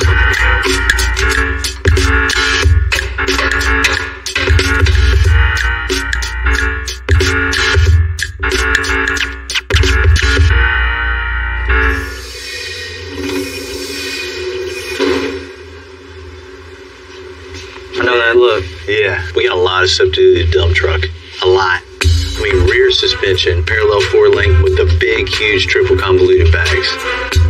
You're doing the whole rear end, hangers, 4-link, bag mount, shock mount. It'll take twice as long to do the back of that truck. Twice as long to do everything on the truck. Build the bumper, paint the thing, the whole interior. Wasn't the engine really messed up? Yes, that reminds me too. I put a call in with the one-way diesel guys. They're coming down, and they're going to tidy up the engine compartment and get this thing running good. At least we're getting a custom-made bed for it.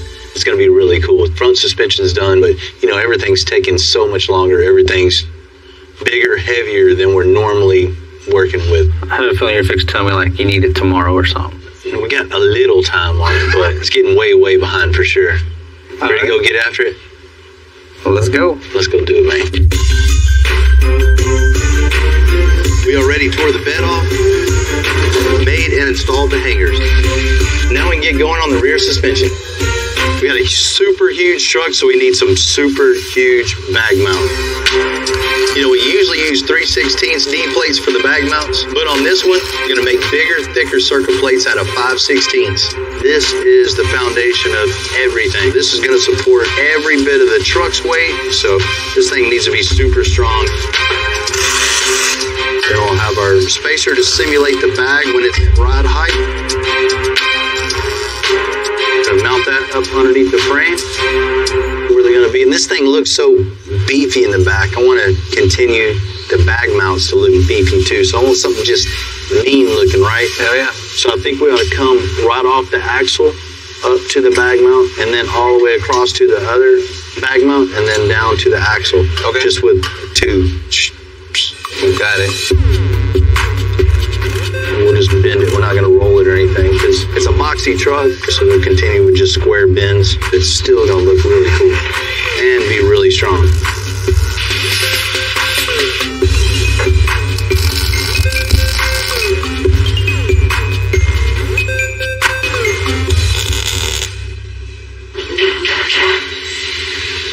Looking good, man. We got the diagonal link, got the 4-link, got the bag mounts. You know, one more step.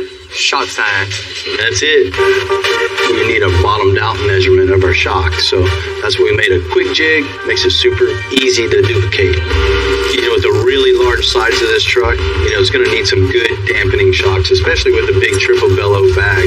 You want something that's going to control the bounciness. I mean, that's basically what a shock does. It controls the rebound of the suspension.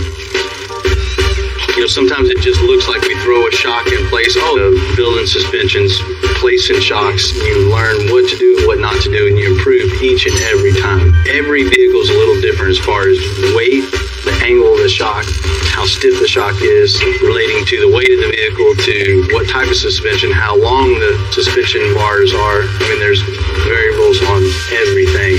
You know, we got some good stiff shocks at the proper angle. This thing's gonna ride really, really good.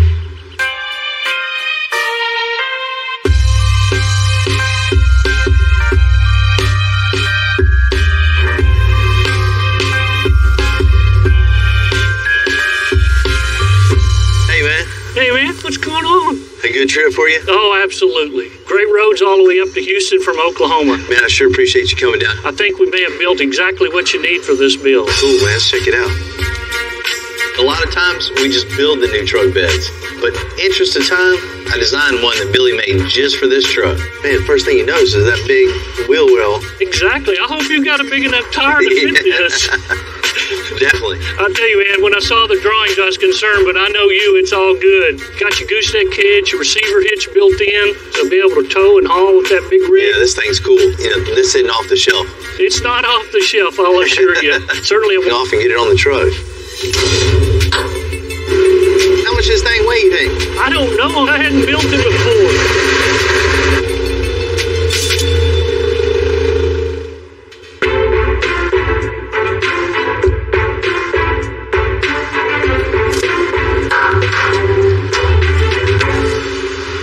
What's going on, man? Man, I need your help, buddy. This truck is just big, mean, huge lip, big tires. This little puny bumper. Man, that ain't gonna cut it. I want to leave the holes, the hooks, the bumper mounts, everything here. Okay. So all I'll have to do is split it right here, straight down here, and then straight across. We'll just carry that all the way across. We'll split it like that, and then all we'll have to do is add 8 inches in the middle. Put it all right back together. I'm gonna go ahead and section it in the middle. We'll have a much more aggressive bumper that's gonna look perfect on this truck. All right, so I got my filler piece now to go ahead and connect my bottom of the bumper to the top of the bumper where I section it. If I fit this properly, I won't have any issues down the road when I'm going to weld all this together. Because if it's not lined up, I'll be fighting the metal the whole time I'm welding it. All right, so I got my centerpiece in. I'm gonna go ahead and start tacking the edges right here to make it a perfect fit. Okay, so I got the bumper looking pretty good, the 8-inch section in there. I'm really happy with the way it fit. So the next thing to do is go ahead and put the side pieces on. You just gotta do it by eye. I like that fancy footwork. It's pretty close. So I'm gonna go ahead and tack it in. So everything looks pretty good. Everything's welded solid. The next step is go ahead and mount it up to the truck and see how it looks. The owner, John, wants a really unique truck. You know, one that can win trophies, but also get to work. So we're gonna add a winch behind the bumper. With something this size, you never know when you're gonna need one. Okay, so now that I got the bumper mounted on here and sectioned, everything's good on it. I'm gonna go ahead and start mounting my winch. Try to get the winch centered up somewhat behind the bumper. So first thing is to do is go ahead and start building the brackets and go ahead and mount the winch. Man, that's perfect. Get this over to Rudy, get it burned out, and get it on the truck.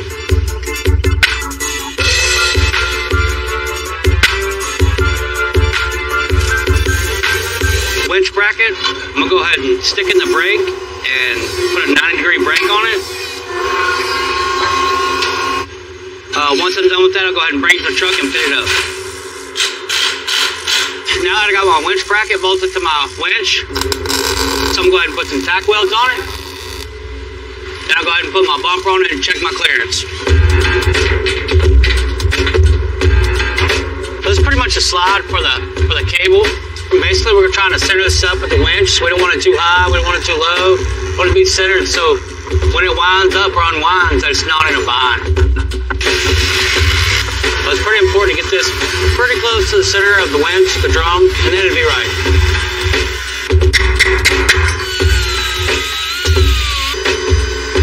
I overcut it just a little bit so the winch cable doesn't fray or catch on the metal. Pretty happy with it, looks good, looks right where it needs to be, so he'll be able to help people out or help himself out in a bind.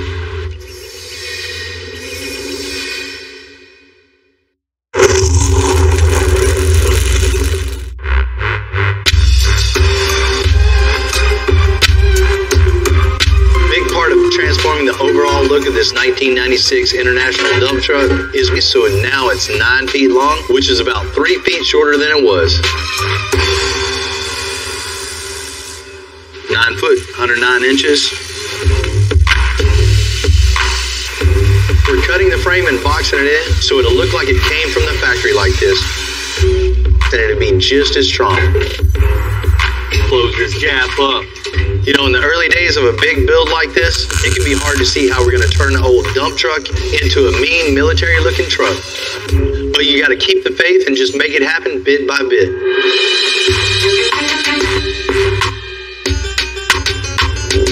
You know, when a custom car guy and an antique come together, that's just a combination to make something really cool and over the top.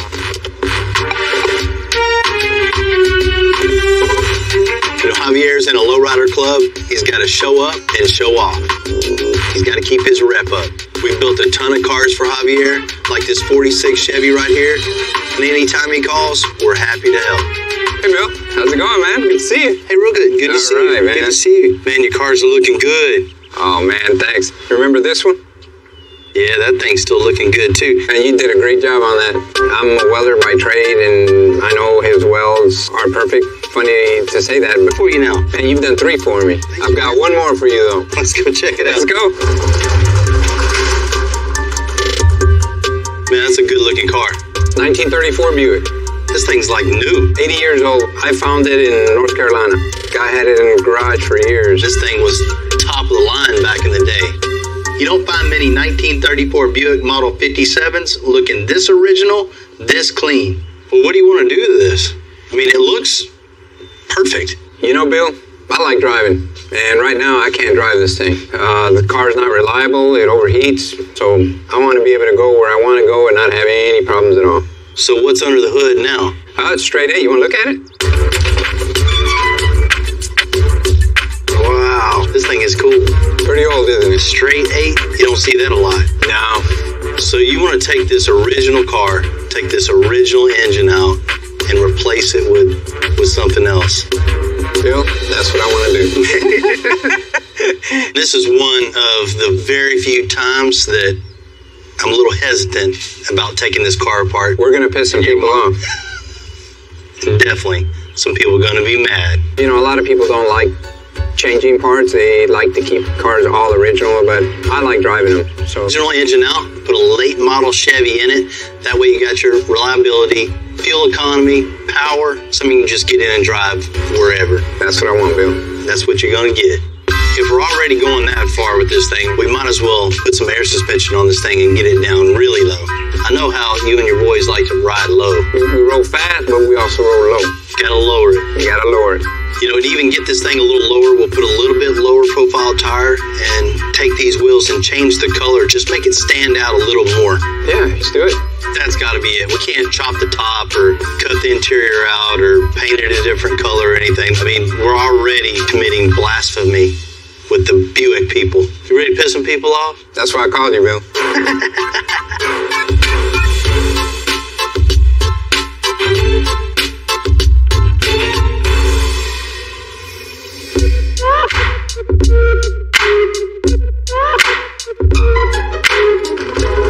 Man, bringing a car in this old, this original, this cool, it's a shame just to do anything to it other than wash it. And we're just going to tear it all apart.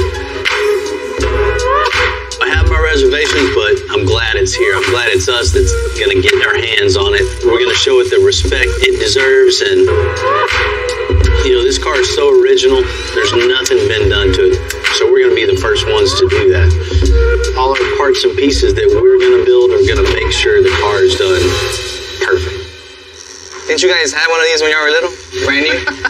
Man, first gonna wash this thing, clean it up a little bit. A little maintenance, right? Customer's got a different idea on that. Don't tell me we're cutting this up. That's what he wants, man. The problem with this thing is the straight 8 in it is just not reliable for him. He wants something he can just get in, you know, turn the key, start it up, cruise wherever he wants to go, and not have to worry about all the issues that come with the old technology here. So what we're going to do is pull this out, put a late model LS in it, something he can just get in it, hit the key, and go wherever he wants, not have to worry about overheating or anything. We're going to replace the rear end, give him something a little more of a strength to it, man. This one definitely won't hold up to the power LS puts out. You know, new drive line, the whole new running gear, disc brakes, front and back. He wants this thing to be able to drop on the ground also. So we got to replace the straight axle in the front of this thing, replace it with independent front suspension and air suspension on top of that. So when he gets where he's going, drop this thing on the ground. Hell yeah. Man, you really don't have any issue cutting this thing up, huh? If it ain't cut, it ain't custom. I hear you, man, but you know, we want to give it a little extensive style. You know, something maybe like a coil pack cover to maybe go with the styling of the car. It'll make not as many people hate us for putting an LS on this thing. It doesn't matter what we do. They're going to hate us for pulling this one out. Let's get this thing up on the rack, start tearing it apart. Cool. First things things first, the little one's got to rip out the old suspension, and then the motor.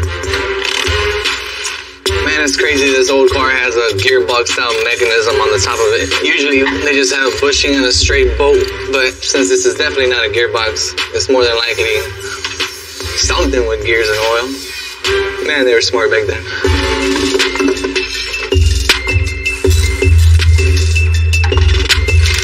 Everything's pretty much off the bottom. Now we can go ahead and just get this grill off. And then we can pull the engine out.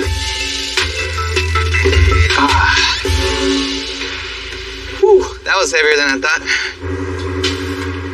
Man, dude, look at all those springs. And they don't really make them like this anymore, do they? Nah, they don't at all. Here, let's get this on so we can get this motor out of here. All right.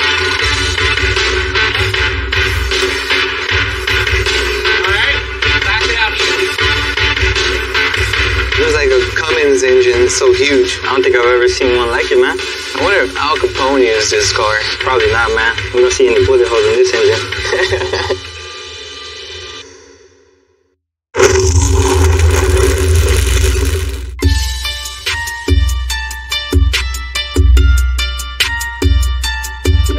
Designing the suspension on this old school Buick definitely has some challenges.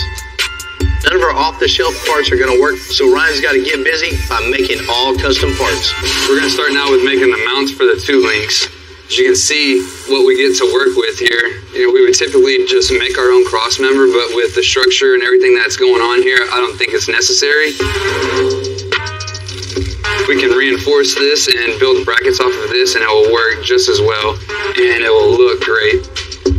That's perfect. Taking my templates over to Rudy so you can burn them out. Hey, dude. What's up? Is that quarter? That's quarter. That's quarter. I was going to have you cut 2 of these out for me so I could just cut this while you were doing that, but since that's quarter, I'm just going to make you cut all of them out for me. I know you're not doing anything over here. That's what I'm here for, right? Appreciate you. Once I get all my curves and lines figured out, I'll trim everything up, transfer it over into the program, cut Ryan's pieces out, clean them up, take them over to him.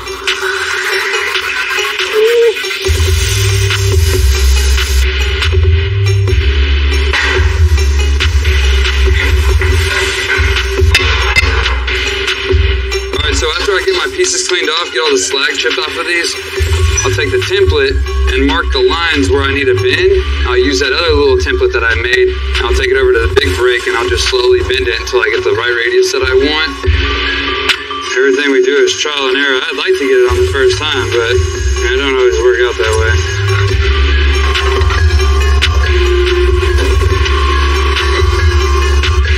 Cut that out with the plasma cutter.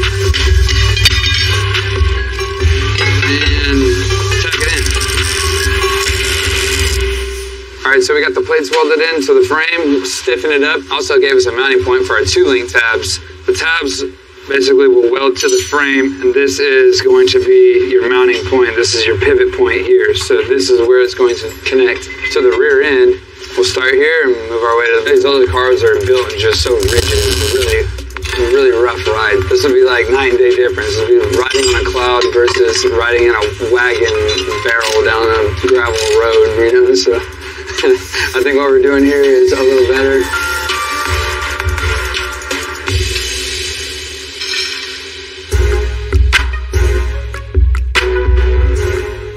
Dang, man. Yeah, it's pretty bad, man. This thing is rough, dude. The diesel in this dump truck came to us in rough shape. Well, there was a lot of creative fixes and even garden hose under the hood. John, the owner, wants to keep this engine and make it reliable, so I asked the Wells family to come on in and get this thing running right. Bro, what line was he? No, I can see why they call it the dump truck. This thing is terrible, man. Got some electrical tape there. On a fuel hose? That's a hazard just waiting to happen. Yeah, we've got our work cut out for us, man. First things first, let's get this big honking piece of trash off here. Let's clean that up with a newer, updated intake.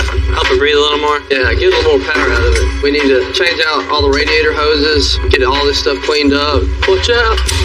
You'll give it a little more appeal under the hood.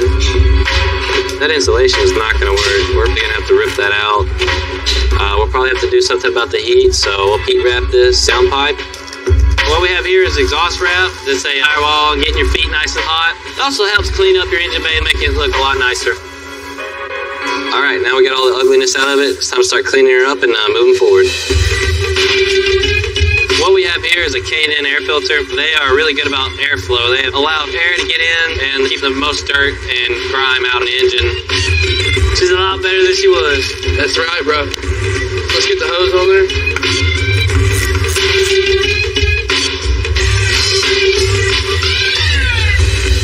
Last thing we gotta get taken care of, the safety hazard of this wiring. Yeah, I'd hate for something bad to happen there. These wires, when they're bunched together, can cause a break in the circuit and them to short out. The short, it creates a spark, and right here by the fuel system, it's a terrible thing to happen. So I'm gonna trim this off, put us a butt connector in here, a heat shrink one, so we can keep this sealed off from the elements. Move the wiring and take the slack out in other places so it's a smoother transition from here to main harness. And then get it all nice and zip tied out of the way so it doesn't look like trash. Well, that's it, man. I think we got it all. We ended up having to do a few extra things to it, but I think it was well worth it. Now it's not going to catch on fire. It looks 10 times better, a lot safer. It's ready to go, man.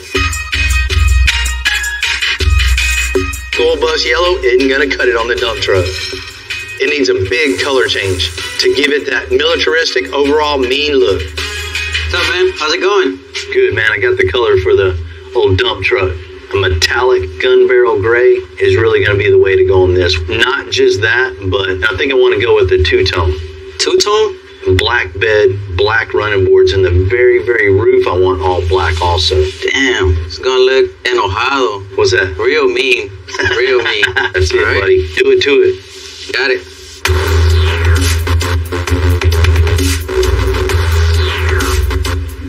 I want something on this truck that's really going to stand the test of time. I don't want Army green. I don't want the Desert Storm tan. The gunmetal gray is definitely going to make this thing look really cool, give it an aggressive look, and still be custom.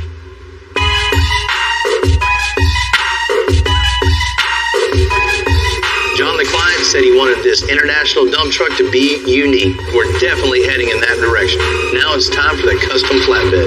Next project is getting this thing on the truck, which is not going to be an easy task because it's got such a long bed in the back, we can't pick it up from the rails. You got to spend extra time to do every little step. You know, just picking the bed up is just one more example of how much work goes into something like this. We're about to see if it'll work.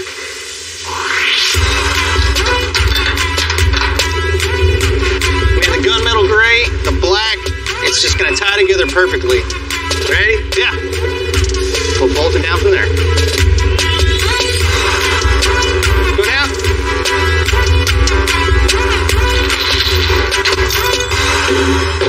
This is a big ass bed. This thing's finally starting to look like something.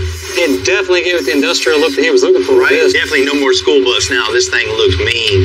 Man, it's a good day. We'll get the rest of this thing tomorrow, mount this bed, start building the running boards on this thing. Good night.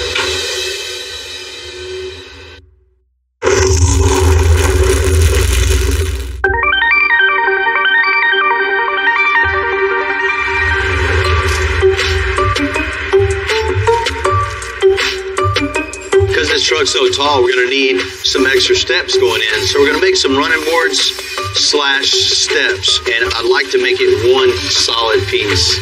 A problem with that is the cab's 7 foot long, and our equipment's running boards out of 2 pieces. It just takes extra time to get everything 100%, and this truck flexes a lot, so over time it wouldn't line up as if it would if it was one piece. I'm gonna go see my old buddy Ernest at Diamond Sheet Metal. He always helps us out. I've known Ernest since I was a kid. He's one of the Northside experts I can always count on. What we got going on? Man, I'm working on Old International. Thing's way off the ground. It's a huge truck. Way off the ground, all right. So I need some running boards / steps integrated in it. Okay. I need 2 pieces, 7 foot at a 14 gauge. We can break it up to 12 foot. 10 foot, whatever you need. Well, I only need 7. I know you got the big brakes, the big shears. So whenever I can't do it, I come see you. We can have it. Well, thank you, man. All right. Give me a call, man, when you got it. I'll do it, man. Take care. When Bill shows up in my shop, I know it's something I got to hurry up and do, so I usually stop, produce whatever he wants.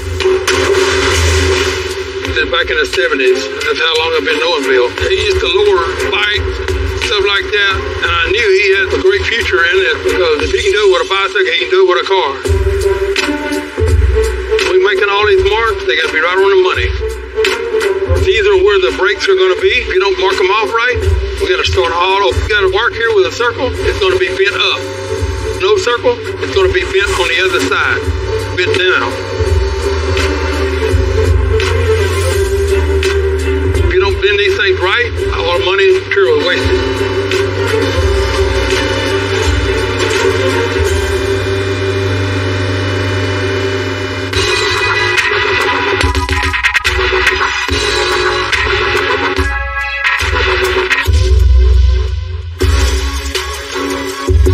Undercarriage of this old school Buick is structurally different from most of the vehicles we work on. They just don't make them like this anymore. You know, there's not a whole bunch to the rear of these cars. It's real thin sheet metal and a lot of wood, so we don't have a lot to work off of, and I don't want to just weld straight to the frame rail because they're like 10 gauge. It's real thin. So I'm making a foundation basically to be able to, you know, build my rear suspension off of. What this is going to do is act as part of my frame. We'll get some bag brackets on there, some shocks, diagonal link, and we'll have a brand new suspension on the rear of this car. That's it. Let's do some shocks. Let's get some shocks in here. With the way that I'm putting the shock and where it's going to be placed, I just want a bag that's never going to hit it.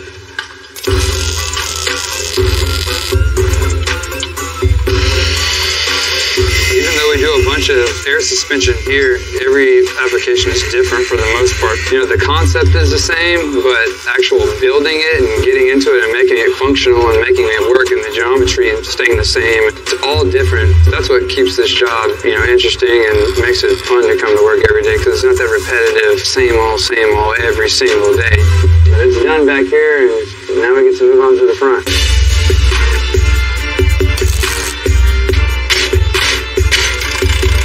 Got the lower control arm bolted up and the spindle bolted up. As you can see where the frame comes and where my lower control arm is, there's no room for a bag, there's no room for anything. So just like everything else, we're gonna have to make it work. Decompress with no air in the bag is gonna be 3 inches, right? I'll take this 3-inch block, describe a line all the way across. Judging by the looks of this right here, my tie rod's gonna be somewhere in this area here. So I'm just gonna go ahead and just cut what we need with the plasma, make a plate to fill it. For the most part, I got everything cut out. Right now, I'm gonna get some 4-inch flat block to make my fill piece here.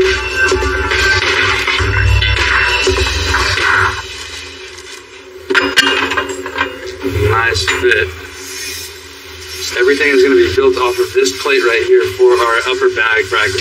So this is critical in making sure that this is fit up properly and welded in properly. So that's what we're going to do. We're going to trim it back, get a nice fit up, get it tacked in, then we'll weld it off. And whenever you're welding, you want to get a nice fuse. You want to go from metal to metal. You don't ever want it to overlap completely and then just weld the outside. It's not going to get anything in there. It's not fusing anything. What I'm looking for on this is just trying to match the same radius here. Just I want that same roll all the way through so it looks like nothing was ever touched. It looks like it came like that. So just start on the flat spots first. I like to knock it down and make sure it's flat and then start rolling. So once I get it kind of close, I'll come back with the flat disc and then clean it up and get rid of most of these lines. Hit it with a DA or a wire wheel. I mean, that's pretty much it. I've been liking it. Looks real nice.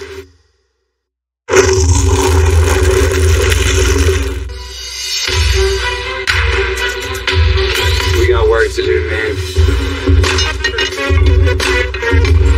Ryan's putting together the last little bits of the front suspension on the old school Buick. So this is exactly where it's going to be right here. Now everything's in place. I can just attach to the top of the frame, get that tucked in there, throw a shock mount on here, and drop our motor in here pretty soon. Yes, sir. Man, I get it. I totally know what you're talking about. You know what we can do? We can just pause on it, let you think about that. Once you think about it, let me know. We'll get back on it. All right. Just the person I'm looking for. Man, I just got off the phone with Javier, with the Buick. He's not real sure of what engine he wants to put in it, so he wants to put that thing on pause for a minute. The customer needs some time to make the right decisions on the right engine, so we're going to give that to him. I get it, man. He wants to think about exactly what he wants. We don't want to give him nothing that he's not 100% sure about. The extra time always takes a toll on the bottom line, but that's what we're doing to make it right. Trust me, this thing will be perfect when it's finished.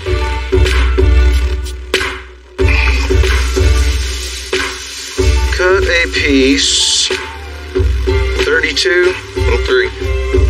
Don't chop it on top of the panel board. It was a working dump truck, so the interior left a lot to be desired. Just tape it to it. You definitely can't have that, so John's gonna make it right. We're building a big, badass dump truck, so we got to get something that's going to be utilitarian and follow along in design and keep up with the beating around this truck's going to get. So we're going to make some really cool door panels. The idea that we have here is we're going to make a metal kick plate. That way it's good and rugged for climbing in and out. You kick it with your boots, whatever, it's good to go. This is kind of the fun part to me, the creative part. You get in here, you get to lay this out, really actually bring your idea into fruition. With this truck, it's big, it's boxy, it's a beast coming down the road. So you open the door, you want to kind of have that same idea. It just needs to say, I'm ready to work. Next thing I'm going to do is start cutting this apart, and we'll transfer it onto the base panels, and we'll get it foamed up. Here's my foam. Time to get busy. Like I hadn't been busy already.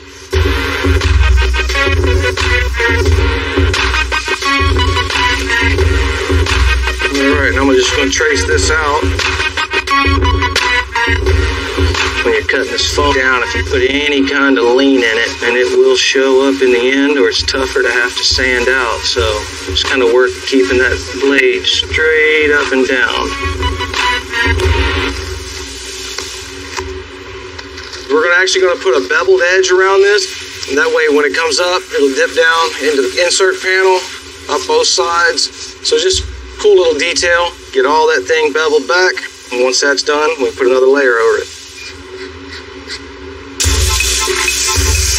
I'm going to wrap the doors in marine vinyl while Jamie's cutting out the steel for the kick plates.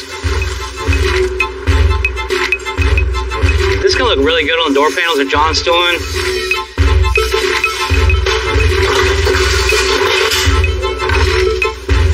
I went ahead and cut this out of 18 gauge steel, just sheared it. Now I'm going to cut it to the right size, go ahead and prep the material, and I'll bring it back to it.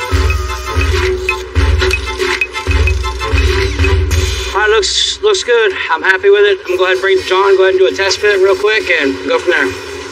See how she fits. Cool, man. Perfect fit.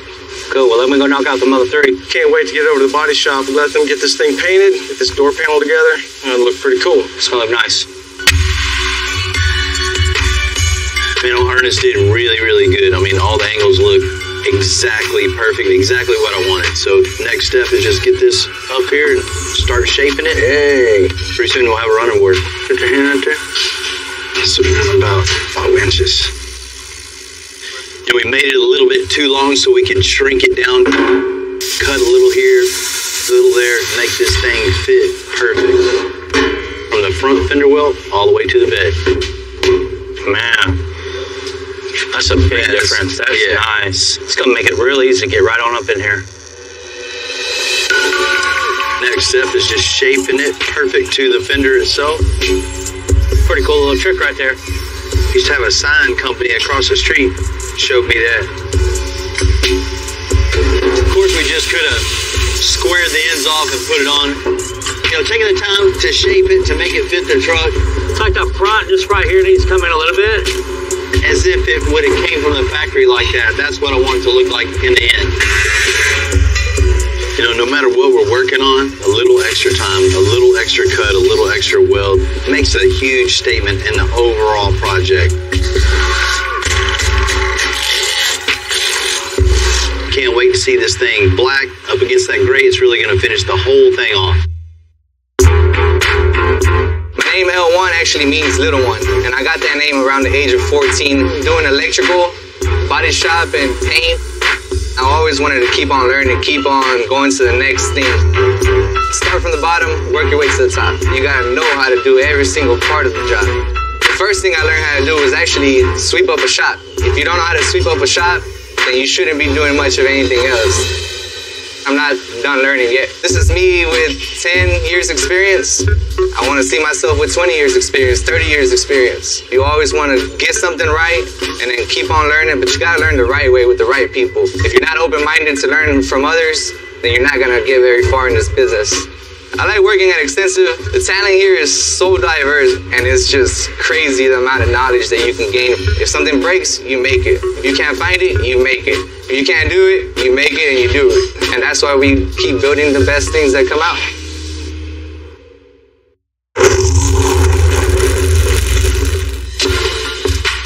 And like that, what was an ugly international dump truck has become something else entirely.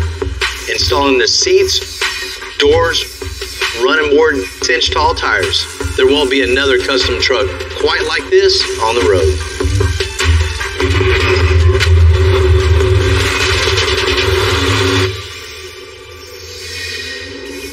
Hey, Bill, what's up? Hello. Hi, and good to see you as always. Same. What up, Johnny? I've known John Wood for quite some time. I love this guy, but I love messing with him too. You got some news for me? Well, I wanted you to come by and check this thing out. I got a couple questions on it. That usually means there's problems, so how much more money do I owe you? Right. I called him in, told him we had a couple issues with this truck. You already know how rough that thing is. It shouldn't have any rust. It was covered with tar. You know, I can tell right now he's super worried. He thinks it's going to cost him a lot. You ready to go check it out? Yeah, let's go see what we got going on. It always bothers me when you say you have a problem and you want me to... Oh, that's not a problem. That's done. You lied to me.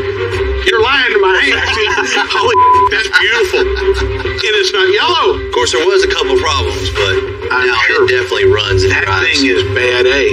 It's ready to roll, John.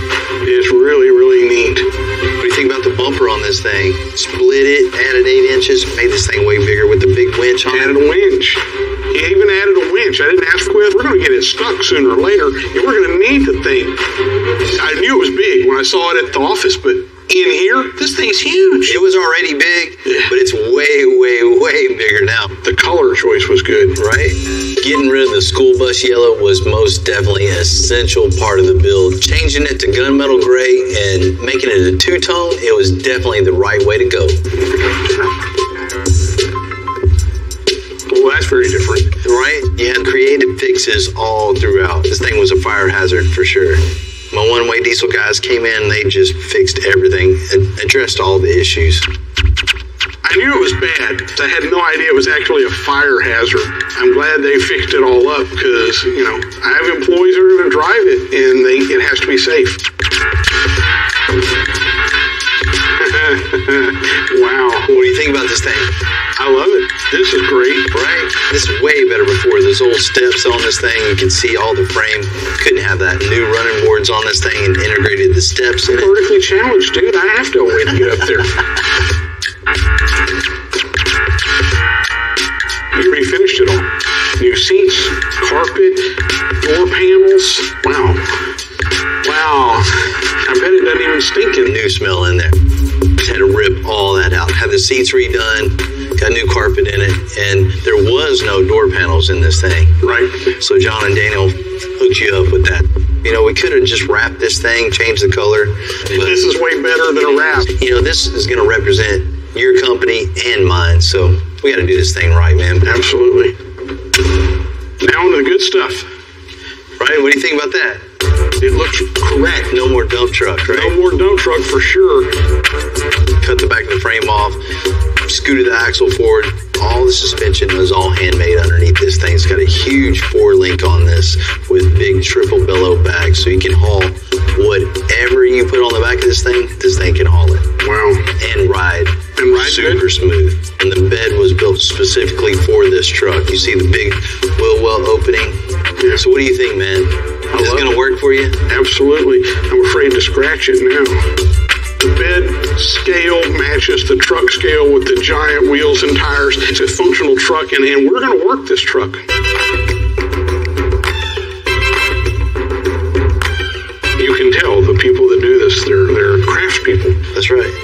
have passion for what we do for sure. You know, this is just one more example just to show how good a guy in the shop just kicked ass time and time and time again. I know this thing is going to do everything you could ever want with it and even way, way more.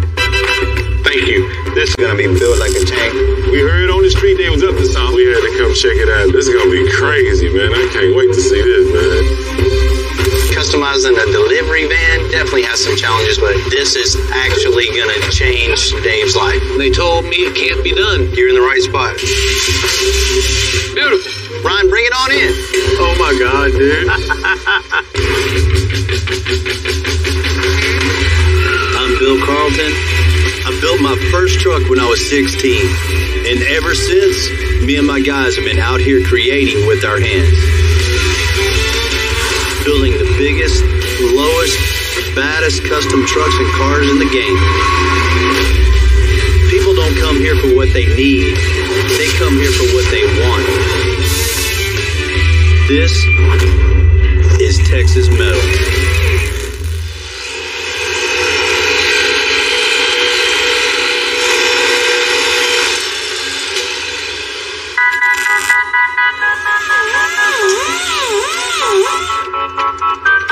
When I first seen her, I thought it would have been better off if I just would have turned that thing away. But, you know, that's not what Extensive is about. We like the challenge. We like, you know, when somebody comes in and says you can't do that, that's more reason to do it. You know, I don't know if it's where I'm from or what, but there's something inside me that just doesn't like to be told, that's too hard. This is too much work. Thinking too big. You know, when I hear stuff like that, that's just when it's time to get to work. Going through and putting this car together, that's when you really start to get the ideas of making this thing different from all the other Cadillacs around. You know, if you're only going to do the easy jobs, there's never a challenge. What's the point? We're in the dream-making business. So that's what we're about to do on Earl's right now. Pretty cool working on this Cadillac, man. I've been around Cadillacs pretty much my whole life, you know. Mostly in my scene, in the lowrider scene. Man, a Cadillac's one of them cars that's always going to stand the test of time. It's got the name. It's made for the king. You know, a famous car for a famous NFL player, Earl Campbell, you know. Y'all talking about the Cadillac? Oh, yes. Man, you remember when this thing came in? I was getting a little nervous when it started rolling in and rolling in and rolling in and rolling in, right? You know, parts on a wrecker, trailer, in the car for Earl Campbell. You can't not get him hooked up, right? Mm-hmm. Now I just need to finish it. You know, we've already got the new frame underneath this thing. The body's all mounted to the frame with the custom air suspension. The rust is all repaired. This thing's really starting to look like something now. I'm getting excited. Time to put that new engine in, a brand new LSX for this thing. So he's got plenty of power. Can't believe we're putting LSX in it. Mm-hmm. That's going to be awesome. You know, in the engine compartment too, I want to redo the firewall, give him a nice bead rolled firewall, something that looks totally different, right? And not only new firewall, I want new sheet metal, nice fender wells that roll down and kind of mold to the firewall. And when Earl sees this thing, I really want him to go, man, this is cool. John, I know you worked on a lot of Cadillacs, buddy. You got room for one more, huh? One more. All right. I'm going to go get this engine. Let's get going. All right.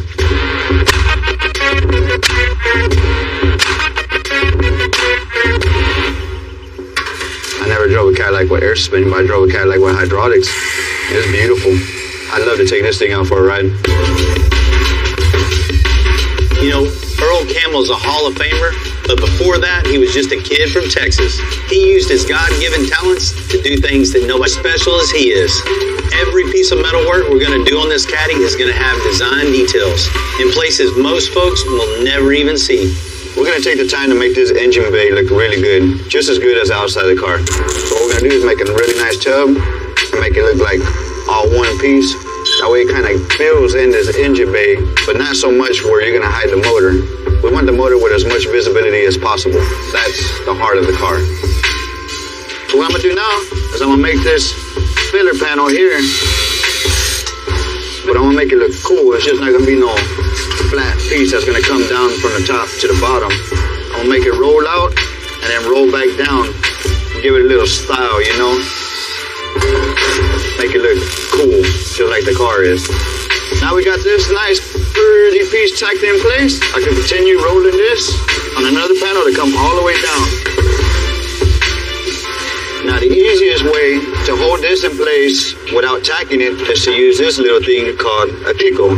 This is similar to a removable rivet, I guess you would call it. I don't want to tack it in place yet because I might have to remove it when I mess with the firewall. So all those little Kikos hold that in place, and these flat bars make it flush with the other pieces of the firewall. We can get these out of the way since they're just Kikoed in.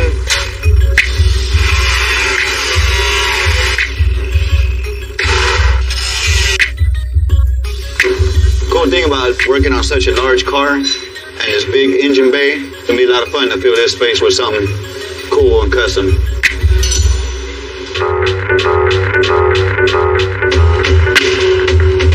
I'm not sure if you've seen old footage of Earl Campbell running with a football, but man, he was fast, powerful, and just mean. He didn't run from a hit, he just dished them out. So we want an engine that runs just as powerful as old Earl did back in the day. Well, almost as much. What's up, Brian? Hey, Bill, how you doing? Man, good. All right. You here to pick up that new engine? You know it. And this is that one for that 49 Caddy, right? Man, you know we need a lot of power in that thing. Big, heavy Cadillac like that. The one who towed Earl Campbell around in? Yep. Well, here comes your engine right here. Man, let's check this thing out.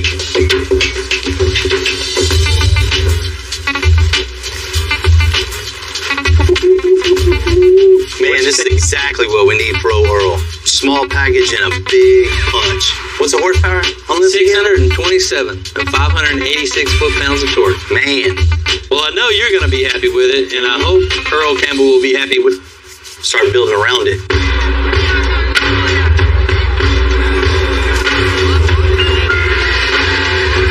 This LSX is just a power plant to have, much like the old 454s that were in all the hot rods from back in the day. The LSX is much lighter, a lot smaller, and more efficient than the original, but with a ton of power. This engine is definitely the one to put in a build like this. Engine's in before lunch!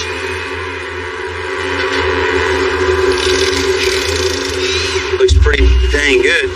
Couldn't want to spoil a Cadillac, huh?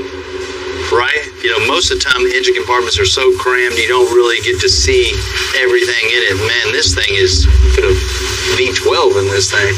You know, on the firewall too, man. We have so much room, we don't even have to notch it for the transmission tunnel.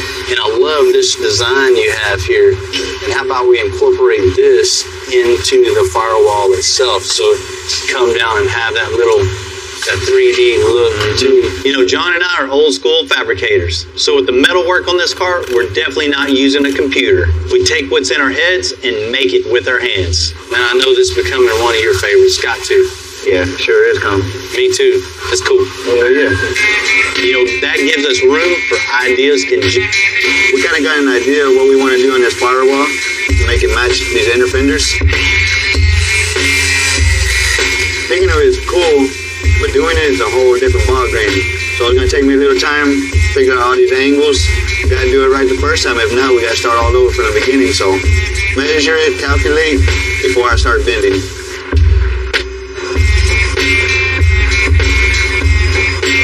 Bends. This is the radius that we got on the inner fender. This is the piece that's going to go across the bottom of the firewall. And I just want to try to get them to match. We want to keep that same radius throughout the whole engine bay. It's kind of hard because there's like a million things going on in here at once. Playing a little game of small cuts. Cutting a little bit at a time till it fits in place right. Because if you cut too much, then you got a big hole you got to fill. And it'll fit right in there just the way we want.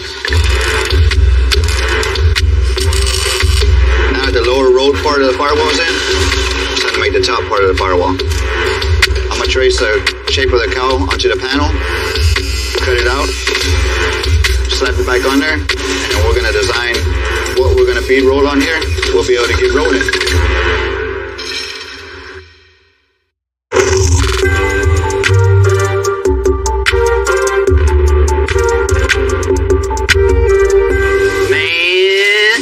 About that. I love it. I love that rolled edge, how it goes around. That really helps out.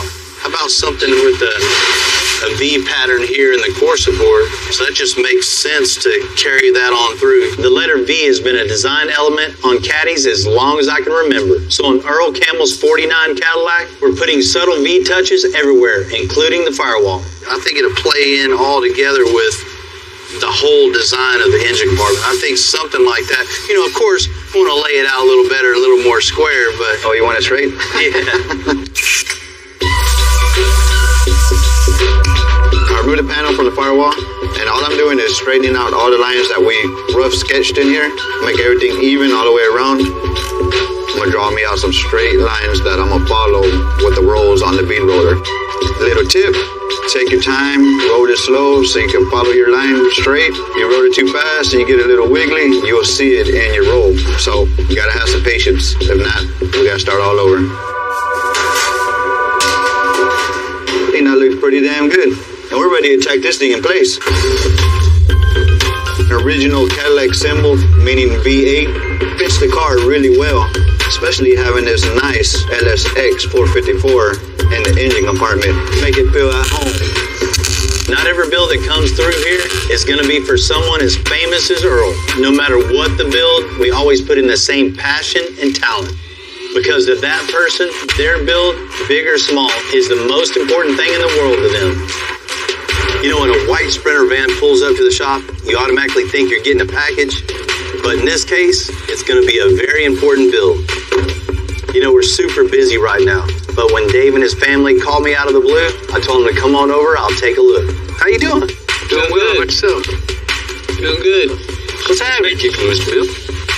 What y'all got going on today? Well, last September, I bought me a 2017 Mercedes Sprinter, and it is very, very difficult for me to get in. I come from a motocross background, started when I was 4 years old, and at the age of 31, I was out at Three Palms, and came up short. Actually, didn't come up short, I just went over the bars, and that was the end of that. So that's what put you in the chair? That's what put me in the chair. The end goal is from a seat. And what you need is it down on the ground so you can get in and drive this thing.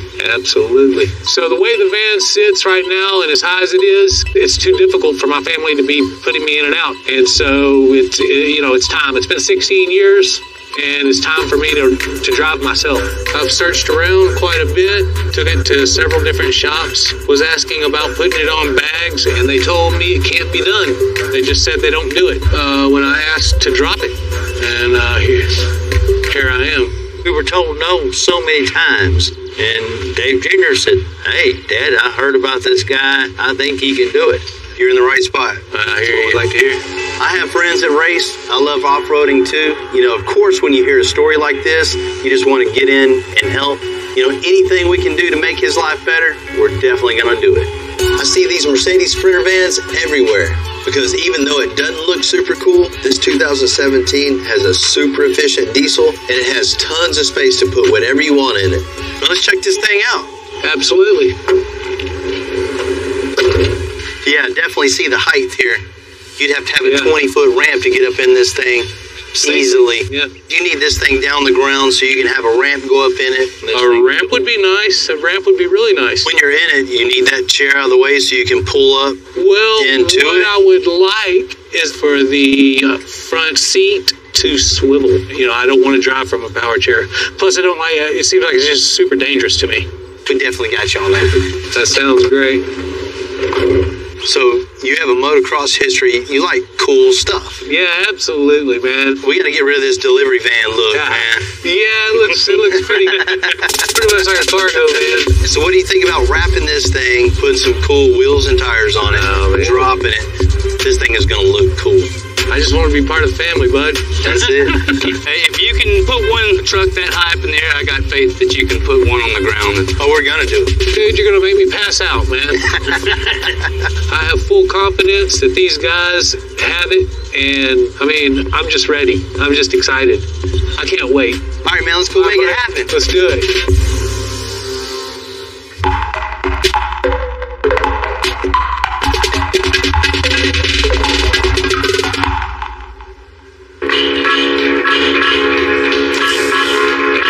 Customize a lot of vehicles at the shop, but you know, a Sprinter van is definitely lower on the list of sought-after vehicles. You know, customize some challenges. We got a work cut out for us for that, of not only serving a purpose to help Dave in his life to make it easier, but he wants something cool also. We do builds all the time at Extensive. We get them in, out every day. You know, this project right here is a little more special. I mean, this is actually gonna change Dave's life.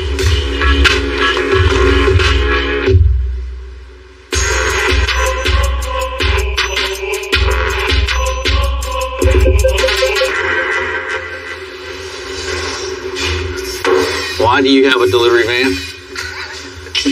No, man, we're not fixing a delivery van. Customer's name's Dave. You know, he had a motocross accident, so he's in the wheelchair. So what we're going to try to do is give him that freedom, independence back to do what he needs to do. But it needs to look cool, too. Yeah, we can take care of that. It's our business. That's it, man. The first thing we're going to do is we're going to put some air suspension on this thing to drop this thing down to the ground. So we're going to pull out the leaf springs in the rear, you know, clean all the axle off and build the 2 links for the rear. Get it super low. No doubt. Same with the front. Put in all the new compressors, tanks, the whole 9. So we're trying to give him something else back that's a lot of fun that he can do on his own and have a good time. Exactly. Not only to the van. So we're going to install a wheelchair ramp that shoots out the side of this thing. Dave can ride right in himself and do his thing. Once we figure out the ramp situation, the next thing we're going to tackle the custom driver's seat. So he can put himself in the chair, spin himself right around, go on about his day, and have that independence back. Super convenient. So you going to stick with the smuggler look, the all white, or are we doing something cooler? No delivery van. No, we're going to definitely, you know, it's got the motocross background. He needs to have that cool feeling of riding around also. So we're going to start out wrapping this thing, and then we're going to finish it off with some really cool wheels. Awesome. It's a little bit out of the ordinary, but it's going to be pretty cool, man. Yeah, excited. Well, I'm ready to get started on this thing. Let's get it on the 2 posts. Knock this thing out, man. Sound good, man.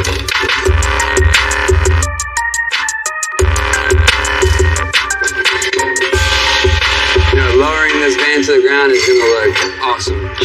So we're going to change up the rear suspension on this van. We're going to change it over to a 2-link. So I'm going to take these leaf springs out, the shocks. But I'm going to start stripping this stuff off and get to business. All right, now I got all that taken apart. It's time to get these leaf springs out. We're gonna need as much space as, now that I have everything out of my way, I'm gonna take this little 1/2 inch out, and that's a 1/2 inch lower that we're gonna be. This van has a steel unibody, which means the frame is built into the body. Luckily, we have just enough room to fit the air suspension, so we don't have to cut notches, which is cool. It saves us a lot of work. We got the big springs out of the way. That's going to let this thing sit way low to the ground. You know, we're not going to cut the floor, not going to do a C-notch, so we're just going to set the axle right on the unibody itself. So it's going to be super low and have perfect angle for that ramp. Is that a 22 going on here? 24. He said 22. It's really getting a 24 for real. Oh, freaking huge.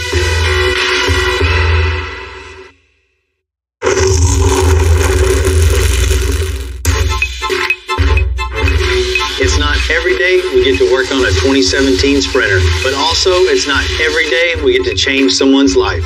Putting this van on air suspension is going to get Dave that much closer to driving. Since the sheet metal on these rear tubs is so thin, it's not as solid as we like. So we're going to add some structure into this thing. We're going to brace the frame, brace the bottom of the floor, and we're also going to put a little plate here. We can through bolt it. Everything's working with each other here. Nothing's working against each other. It's like with as much weight as it's going to be carrying and the load and the sway and everything, it needs to be structurally sound. Man, I came at the perfect time.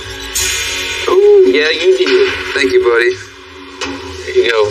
You can go ahead and clean them up. It's hot. Watch out.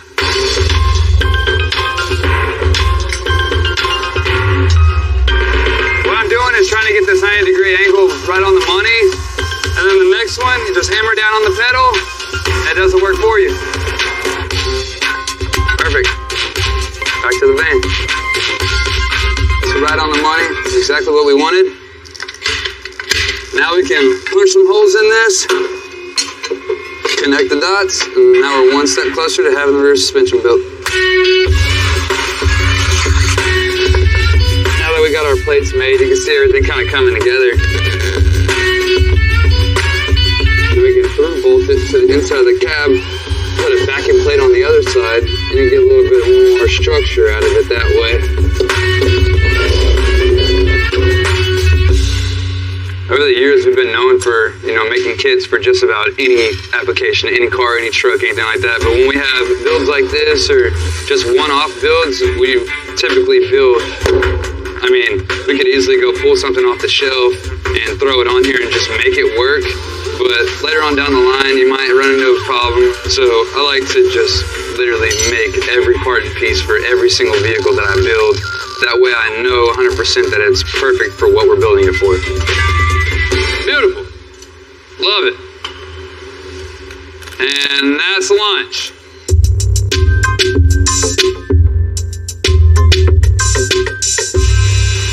And yoga has started.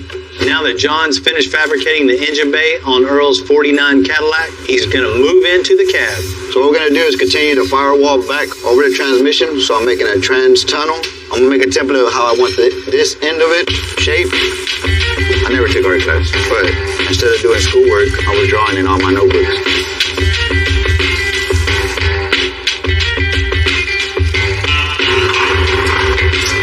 Now we can get the end of that tunnel shape and make it flow into the floorboards.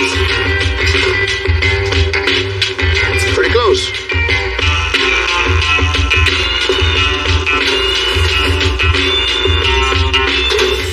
Now we got a whole lot of cutting to do. When you're hand building something, you're building it in place and, oh, that'll work. Everything's made to fit. First piece in, I got about 2 more to go.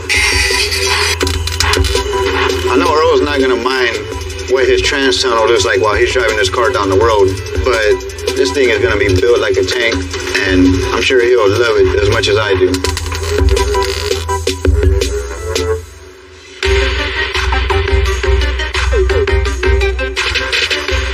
Our next step in getting the floor sheet metal put in is mocking the rear end up. This thing's got 600 plus horsepower, almost just as much torque.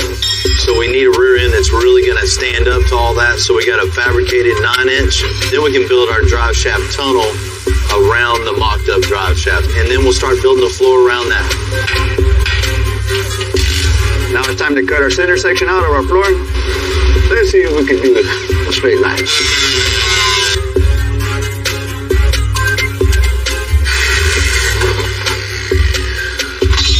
Now we can put our drive shaft tunnel in.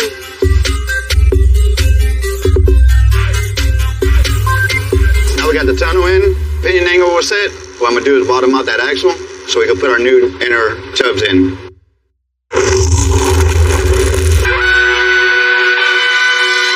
I love adding style in a place you least expect it. That's what a full build is.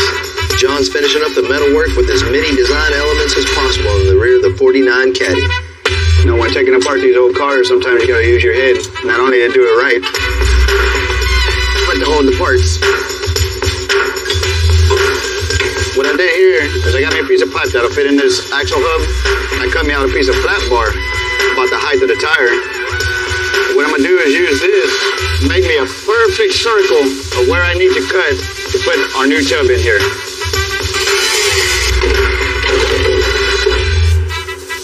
Now with this all opened up, move on to the other side and get that cut out. Since we had our rear end bottomed out, we know what our very top needs to be. Now we need to figure out how wide it needs to be front to back. And now we could do that same thing we just did at that height, and we will get a perfect arc by the 18-inch radius.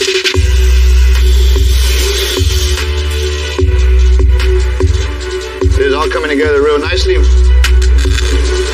We got our fenders put back on, got them all welded out. Now we can cap the inner tubs and get our notch cover built.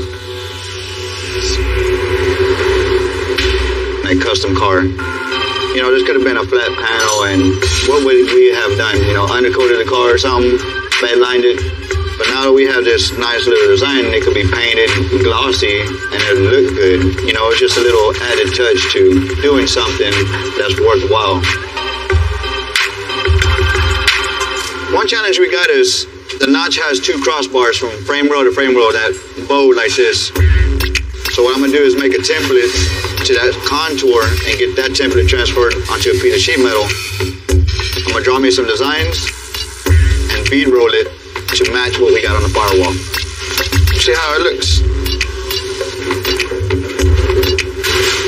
Would you look at that? Man, that looks real good. For Dave, these airbags are going to lower this van, and it's totally going to help out for this ramp we're going to install. He'll be able to drive for the first time in 16 years. It's a total game changer. Wrapping it up, huh? Yeah, you came in at the perfect time. Always come at the perfect time. Looks real good. Thank you. All the suspension's done, huh? Line's done, electrical's done. Yeah, dude, I got everything mounted, tucked up in here real nice and together, not all over the place. Usually we jinx ourselves saying, it's going to happen. We're going to have one easy every once in a while, right? They can't all be difficult all the time, huh? No, they can. Well, cool. Let's get the wheels on and get this thing on the ground, man. Let's see what it looks like. And then we'll start working on the inside. Yeah, buddy. All right.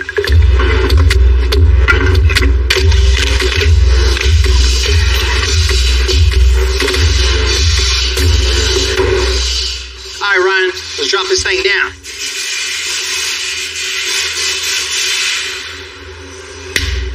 No more delivery van, right? Nah. It's right it looks there cool on the too. mud flaps, man. Right? It's sick. Until we get them wheels on there, it's gonna look good, man. Yeah. All right, cool. Let's get this thing aired up. Let's get it on a drive-on lift so we can start building the ramp on this thing. Sounds good, man.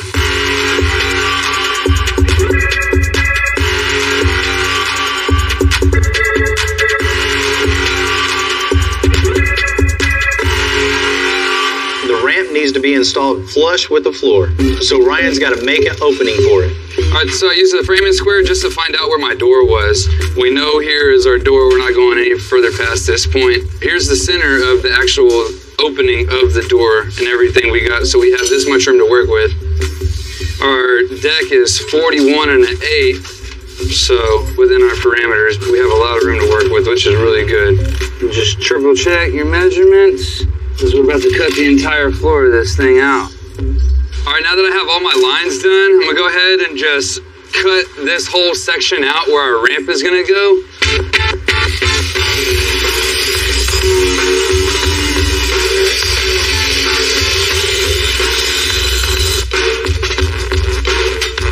All right, so you can see from the inside here where our lines are, where they're coming down. We're already planning on reboxing this whole entire frame into the unibody, and we're gonna plate the side of it and then cap the top off once we're done and have everything bolted in where we need it. So just to get this whole center out of the way, cut this whole top section out, and then we have a wide open area we can work with, full measurements, and do what we gotta do. This loose? Yeah, it's loose. It's not heavy. Got it. Yeah, I got it. I'm done. So now I got this big hole in the middle of this floor. I want to get the ramp in here, and I want to see exactly what we're looking like. Hey, be careful on the floor right there. See if you can hop down into the floor, onto the ground. This ramp isn't meant for this van. It's meant for like a tour bus. So what we're doing is trying to make this work for what we got, This is what we do. We're fabricators. If we can see it, we can make it happen. So what we're doing is, making it happen. And that's the job. That's what we do. I'm gonna make a channel that will go over the frame rail to cap our frame rail, where we cut it in half and stitch all the way down the frame rail and work our way. We're gonna have to brace all this up, make a mount for this thing to actually sit on, and put some structure back into this van. Now we got the main structure tacked into place. We got our frame rails boxed in, and we got the actual track that our ramp is bolted to. So really all that's left to do now is weld this up, patch some holes up, and we'll be ready to wire it up and test this thing out.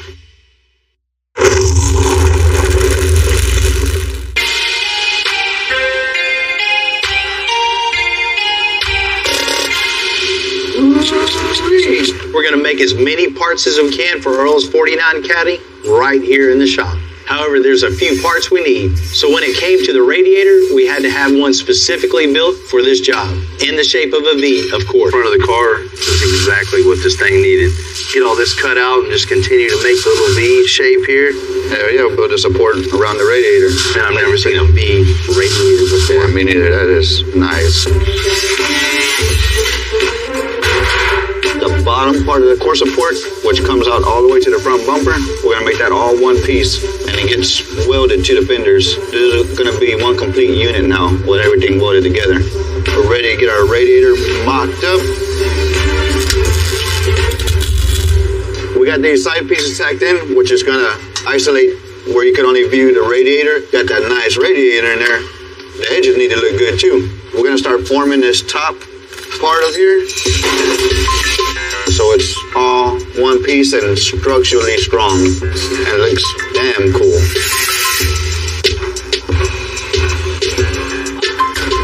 They got some really nice fitment right there.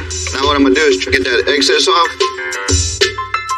Now I got these pieces fitted in here pretty nice. Then we're gonna run us a couple bead rolls on these panels, kind of liven it up a little bit so it's not just so flat. Looks pretty good. So what I did here was I started off with maximum pressure here. And once I got to this line I drawn, which is 10 inches away from the edge, I started slowly fade out look instead of just a hard stop. Man, them lines match up perfectly. Little flavor to the front end here.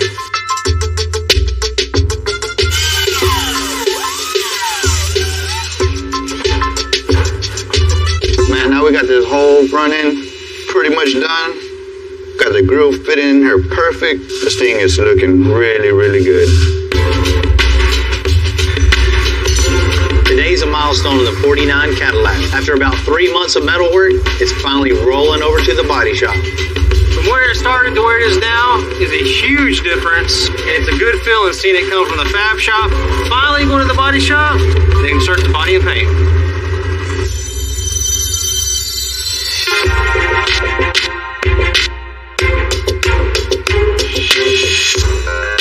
We got the ramp working on Dave's 2017 Sprinter van, but I definitely can't let it leave the shop in the delivery van white. So John and Jose wrapped the back of the van glossy black to make it look like it has a rear window, and they're wrapping the rest in a brushed black.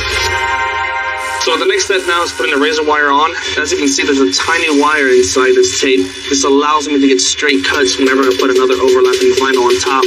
And once I'm never put a blade on it, I won't be able to scratch it or damage my gloss black window. A lot of people come to us to go get color changes. They're bored of their existing paint job and they want something new. Or certain models like Ferraris or Lamborghinis, they only come a certain color selection. Well, some clients, they want to be unique, so they do whatever it takes. They come to us, we get it done, and they're happy. And when they get tired of it, we remove it. The resale value doesn't get affected. The original paint is protected underneath, brand new. Now with the wire all pulled out, all we gotta do is pull out the green tape. And you can see the straight, perfect line it leaves behind. Perfect. Well, let's go ahead and start getting these side panels put in.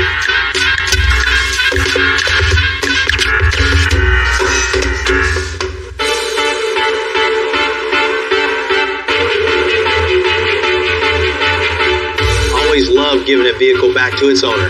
But this 2017 Sprinter van is just a little something extra because Dave's just going to be that much closer to driving. So we're installing a swivel seat for easier access, new 24-inch wheels, and some red accents to match those wheels. I haven't sat in the driver's seat in 16 years, man.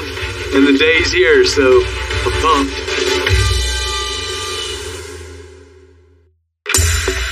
You know, a lot of people have their own style, their own customization, but here, you know, the customization just keeps evolving.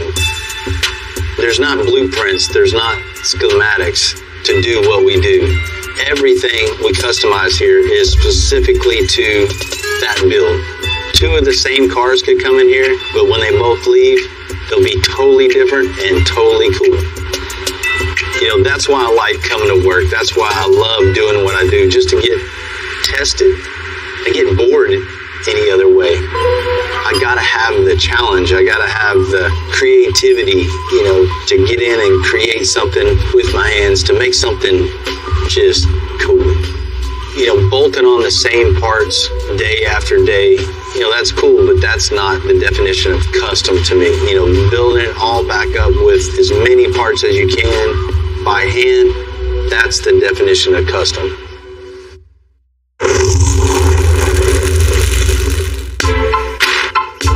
What's happening, man? What's happening, dude? How you doing? I mean, it's always because we're giving this 2017 Sprinter van back to Dave, and I can't wait to see his reaction. Man, I know it's been a while. I know you've been waiting patiently. When you're in this position, bro, that's the first thing you learn. Patience. You ready to check this thing out? I know you guys are ready. Yeah. Ryan, bring it on in. Oh my God, dude. Oh man, this is beautiful, dude. You gotta be kidding me, man. Fine looking. You gotta be kidding me. That's what I was waiting to see. That's You gotta cool. be kidding me, man. What you think, man? Bro. That is something else. Whoa, I can't tell you how much I appreciate it, dude. Oh man. It doesn't look like that delivery van anymore, does it? Oh, no, sir. That's why I brought it to you, Bill. There is nothing you can't do. It's overwhelming, dude. Seriously, man. Because at first it could not be done. Oh man, we did it. You did it. You absolutely did it. You guys ready to check this thing out? I'm ready to open that thing up and let me check that ramp out because I know we got a ramp inside the thing, dude. Oh, my God. Check it out. Oh, my God. Man, buddy, that ain't just something you just bolt on either. We had to cut the whole floor of the van out, restructure everything, and then make everything mount back. So you have two sets of controls. One will control the airbags, front, up and down, back, up and down, and the center button right there operates the ramp. Check it out. Check it out, Check it out, dude. That's it, man. You think you can work with that? Absolutely, dude. My power chair is going to have no problem going up in there. I'm just really stoked. It was a first for us also, and hope you like it, man. It's pretty sick. You know, once you're up in there, we have installed a swivel seat on the factory seat there, so awesome. And added some handles on there, so you can spin that thing around from the back and get up in it and do what you need to do, man. Go on about whatever you want to do, all on your own. Dude, I'm speechless, man. Speechless. You know, of course, we had to add some cool wheels and tires, too. This had to be made specifically for this van. If we're going to have some made, we got to have some cool ones made, too, right? Oh, yes. You know, after all that was done, we couldn't have the delivery van look. We had to have this thing wrapped. You know, John and Jose over at Pixel Works came in with a brushed black. Beautiful. And, man, that just really sets it off. I mean, I can't believe the job you've got. I'm surprised you named it in Copperfield, man, because it's magic, bro. It's magic. I like to speak for all the guys at the shop. This is something special for us also. You know, not only a chance to do suspension on something that we don't normally do, a challenge of making the delivery van look cool, but to give you that independence back to really help you out in that aspect of your life. I mean, it's cool to be able to do for us also. But that's what it's all about is independence, buddy. I'm stoked, man. Ready to get in this thing and go down the road. You guys don't get it, man. For someone like me, to be behind the driver's seat again, or behind the steering wheel, it's overwhelming. I haven't been behind a wheel in 16 years, bro. 16 years, man. Oh, man, dude. Man, you look good in there. I feel good in here. I don't even know what to say, man, but thanks. Man, I appreciate that.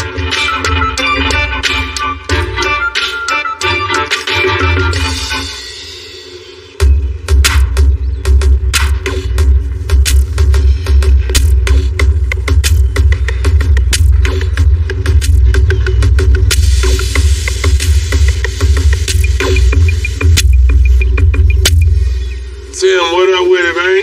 What you doing out rolling around? I'm good, man. You know, I'm just cruising. How's the car treating you? Man, I'm loving it, man. You already know I'm loving it. Hey, look, all that small talk. Real reason why we here. We heard y'all was over here trying to outdo the Mac. That's the truth. Y'all trying to Man, shut I the knew Mac Raymond down. didn't show up to say hi. What's up, Tim? We heard on the street they was up to something. We been hearing a few words on the street that they've been working on something special over here. We had to come check it out. We had to come and check it out. I know Bill was up to something. They was too quiet I around. knew it too, man. Real deal, Bill. Hey, what's going on around here, Bill? What up, man? Man, what are you working What's on up, over Bill? here, man? What you up to, Bill? That's it. Look at him. That's a Fowley's Cadillac. That's see it. man. 49. This is gonna be crazy, man. I can't wait to see this, man. You already know who it's for, huh? Yeah. Okay, well, man. You know, we heard word on the street, so we had to pull up and see what was going on. Let me hit the club in this one. So was this bad as Slim? You know, this wasn't even a complete car when we got it. Man. It was just a body, a frame, crates of parts just crammed in. Oh, you was gonna rebuild it anyway, man. So it don't matter. You just That's what you do. This is Earl's first custom car, so I really want him to just be impressed. You know, all around the bottom of this thing, all the sheet metal's all been gone through and straight. Built a new chassis from bumper to bumper on the front. That's gonna be mean, man. What kind of energy you got up in there? An LSX. Wow. What is he gonna do with all that power? Man, whatever he wants, right? Earl Campbell's like stuff big, you know, he's running back. He's running over people, you know what I'm saying? That's what it is. All over the city in that, man. That's I crazy. sure don't like that, though. Man. Hey, man, you put the V in there for the Cadillac? Oh, You see that, Slim? I see I that sneak that V on. You see what they did? One of the coolest things about this car is when you pop the hood, John fabricated all the panels inside the firewall. He thought we ain't see that. Okay. You gotta watch it. You know what I'm talking about? I seen that V right there. They wasn't gonna even tell her. I like Earl a lot. Yeah. But I don't like Bill that might be trying to take us out. You know they gonna show him extra love because who he is, I man. sure don't like that, man. That's cold, boy. That's all right. What color you going, Bill? Yeah. Yeah, exactly. Black on black. Black on black. Yes, You had to have it. Two black blacks back to back on the freeway. That's gonna be nice. That's gonna be nice, man. You know Earl gonna let you drive it. Yeah, I sure hope he good. I can't wait. That'll ease the pain a little bit. You know, the next step's the interior on this thing. And we really got some custom touches for him. Just really something special. You hear that, Slim? I can't wait They're to not see telling it. that part. You They see? got secrets. Well, let me know if you don't like it. I might come back. Yeah, we for sure set the bar on Slim's Cadillac. But stay tuned, because we got some stuff planned for Earl's that are gonna go way beyond that. Keep out here to the street on y'all to see what's Crazy high. It's gonna command attention. A work truck bed on top of a big lift like this. Wait till you see all the speakers that's gonna go in that bed. This thing is gonna be loud. It's always cool to work on your own project. There's no limitations. It's on you. Come on out with it. This is gonna be the king around here.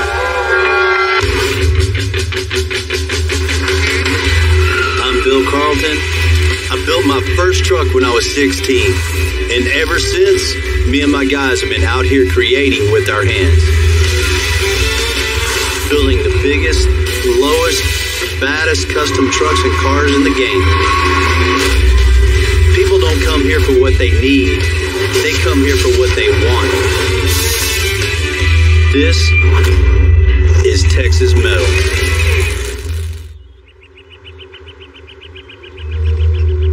You know, back in 2011, we took a Suburban, cut that thing in half, and made it a two-door Tahoe. You know, back when this was built, this was a shocker for the world. 8 years later, you can still take this thing to just a prime example of something I wanted myself to have a business card for Extensive and really set its mark in the custom world. You know, every year I try to top myself to really build something really cool over the top, and we're definitely not done doing that. Ooh. Pulling out of retirement? Got a guy won this thing, so we're gonna meet him at a local little car show up in Tyler, where I'm gonna hand over the keys, man. Wait, like it's leaving? It's Like, leaving. oh, man.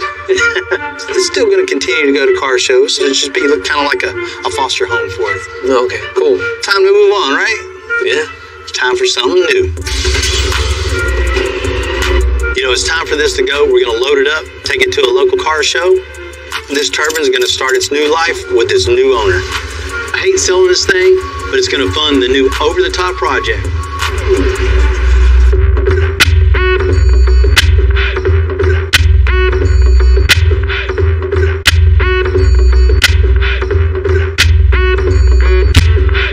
Turkey Drag Car Show, you know, it's always good to get out of the shop, come see what's going on, see some cool cars. Today's kind of bittersweet though. Part of the family's leaving, but you know, it's always nice to get that little check also. Man, all right. You made it? Yes, sir. What do you think, you finally getting to see this thing in person? I've been looking for this truck for 8 years. Yeah.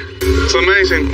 This truck is super cool, man. Something like nobody else has. That's exactly what I want. One day, a friend of mine, he called me, he says, hey, they got it for sale. So I made the call, we pulled the trigger, and we're here. What's your favorite thing about this? I like the way you did it. When we shorten it, make it 2-door. That's the only one on the year. I gotta have it, bro. It's really cool. Antonio's been following this car, you know, for 8.5 years, and he's finally seeing it in person. Oh, man. That's what I'm talking about, man. You know, it's a factory 5.3 in this thing, but it's just all cleaned up. It doesn't look like that factory engine anymore, right? No, it don't look like it no more, man. You can see from every angle, you can see everything, something different. If you like this, you're definitely going to like the interior. I think it's crazy, man. You got speakers everywhere, man. 3 big 12s in the back.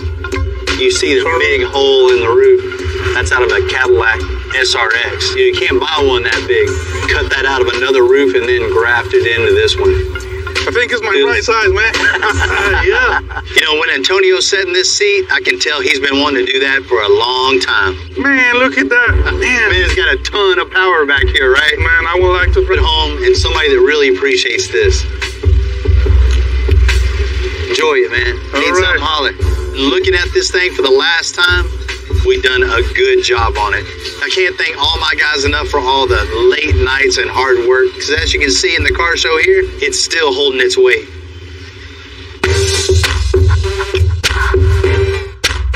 You know, I've gone to shows East Coast to West Coast, almost every state. You see a bunch of lowered trucks, lifted trucks, people trying to creep up on us. You know, we can't be having that. That just makes me want to build just something over the top, just lifted super high. If you're going to build a lifted truck, you want something totally different that nobody's seen before. This is the truck to get. I've got a 2020 Chevrolet medium duty that is just going to be insane. The medium duty trucks are in between a 1-ton and an 18-wheeler, so just putting it way up in the air is definitely something you don't see ever. It's gonna command attention no matter where it goes. This is gonna be the king around here. Is the truck brand new? Yes. Are we gonna pull it in the shop and tear it totally apart and start over? Absolutely.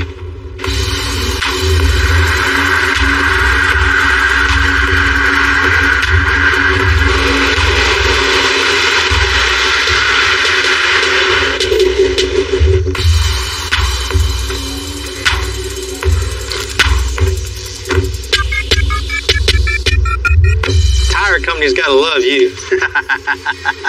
What is this, test drive or what? Well, yeah, test drove it. It's my new project. Oh, Lord. You always gotta have the bigger, fatter, right? Just the natural progression. Taking a medium duty, putting our spin on it, our style to it, it's just gonna put us over the top again. I'm scared to see what you're gonna come up with next after this one's that high. But I got you a bay open. Let's go ahead and pull it in there and we'll get it racked up. So you got me a spot. Got you a spot. Let's do it. You know, always before starting a project like this, you always get a little anxious. Just, you can't really wait to get started working on this. I mean, it's still, you know, a passion for all of us. It's the anticipation of getting the thing done, getting it out of the road, and just having a good time with it. It doesn't get any better than that. Most of the time you start to create the canvas and then add to that also. So the finished product is just going to be something that's going to blow everybody away. You know, I love being able to prove myself, to prove my team to everybody. Building a lifted truck, that's fun for me. But building a super huge dually truck that's going to end up being, you know, over 12,000 pounds when we're done, super high off the ground, that's just something I got to have in my life.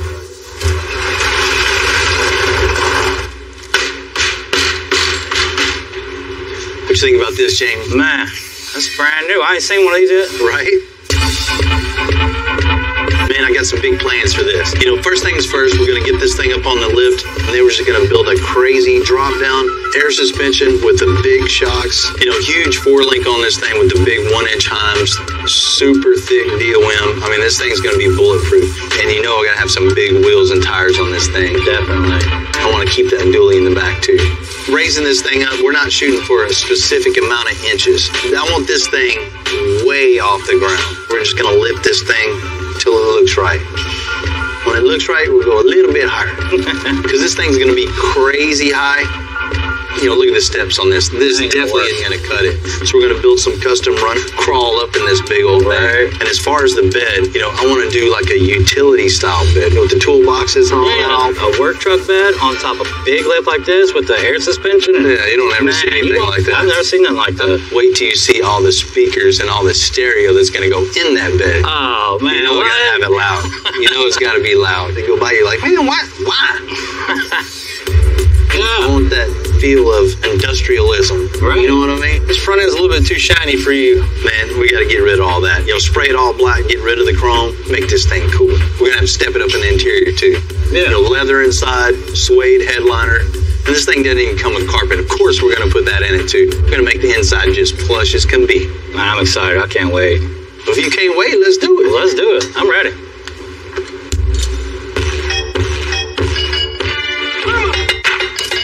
This thing is almost 6 tons stock. Because this thing is so big, we're going to take a few extra precautions. And Jamie's going to weld some extensions directly to the lift so we can pick this thing up safely. Oh, that's nice.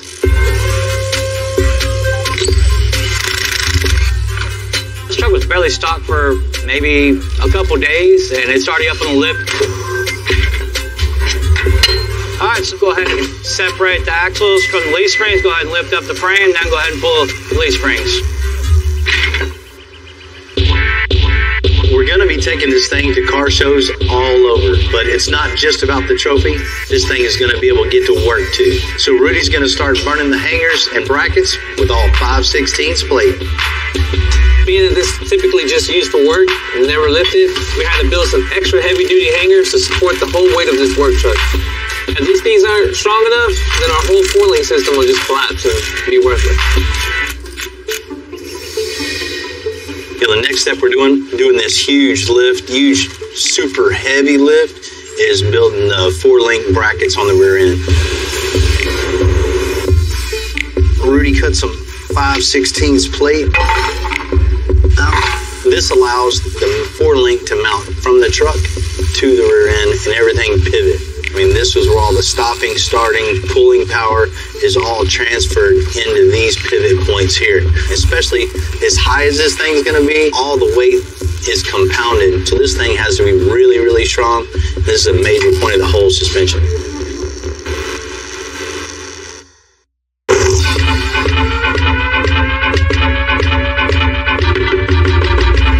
When you're lifting a big Silverado 5500 over a foot in the air, you know, the 4-link has to be not only super strong and support all the weight that's going to be way up in the air, you know, it's got to look cool too. You know, one of the things that makes this thing super strong is the 1-inch FK Heims are really, really strong. So we're going to use that in conjunction to some really thick DOM, and that's going to make it so we never have to worry about that whatsoever.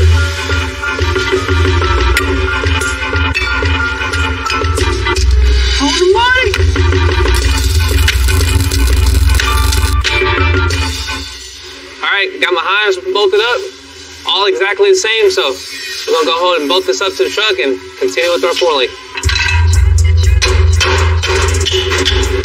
Now we got our 4-link bolted up. These things look beefy. So we can go ahead and start setting up our diagonal link. A diagonal link in a wishbone is always going to keep your rear end completely centered through all of its range of travel. This sucker right here is going to make sure that the whole rear end is nice and straight as it travels up and down. I only wish I could say the same thing about my back right now. This thing comes with power steering, but to save a little space, we're going to convert everything into all hydraulic steering. So this big steering gearbox is going to have to go. We're going to get rid of this one and install a new hydraulic steering system. Alright, so you can see our old gearbox is a whole lot bigger than our new one. In this case, looks can be deceiving. This small little guy here is going to do just as much as our big one here. This right here is basically our servo. All it does is transfer all the hydraulic fluid down to our hydraulic pump, which is going to be placed on the axle somewhere. Went ahead and made a brand new mount for our hood strut. That way we don't lose the support for our hood. Alright, we got our servo bolted up, linked up to our steering shaft. Everything looks good. And then the fun part, figuring out where that goes. What we're doing now is mounting the hydraulic cylinder to the axle. We got a rolled piece of pipe that we had laying around the shop, so we're going to make 3 separate pipes to hold the hydraulic cylinder for the steering to mount it right to the axle. I mean, we could use a straight piece of pipe, but it looked way cooler to have a little style to it and use the rolled pipe and be super strong also. The cylinder where we want, we got the roll tubing connecting the axle to the mount. It looks good. It's super strong and stylish for sure.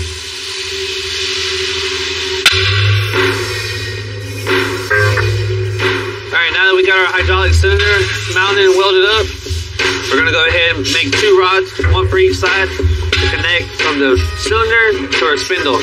That way when our cylinder starts pushing those rods out left and right, our truck will go left or right.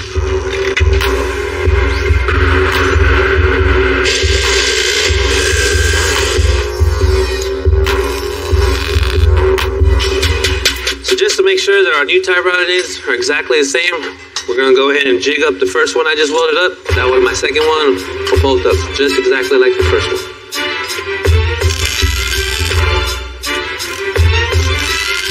We got our first new tie rod made. Go ahead and duplicate it and make another one.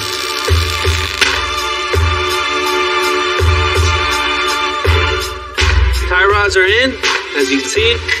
As our cylinder pushes in and out, it's going to steer our truck left and right.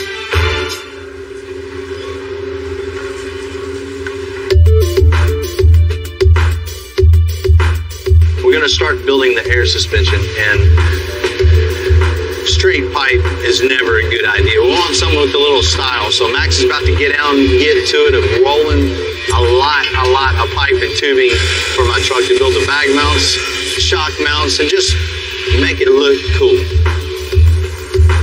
We're going to do things a little different this time. Instead of putting the lower bag mounts in place and then building down to the axle, I think what we'll do is take the lower bag mount off, build it on the table. That way I don't have to keep crawling under here and throwing my back out every time I get in here. Right.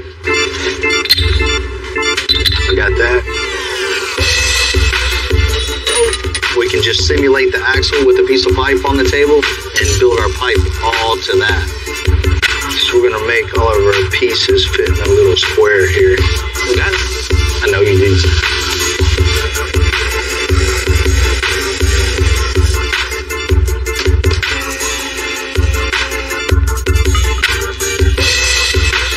Main thing here is just trying to make everything look symmetrical. It's kind of different not doing it on the truck, but our simulated axle, everything's going to fit right on there like if it was on the truck. It's going to save my back and my knees and lots of time. Alright, we got all these welded up. Now we go slap these on the truck.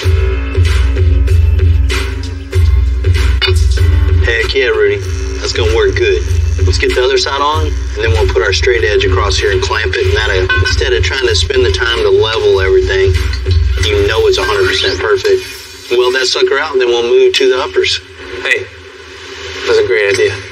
Oh, thank you, buddy.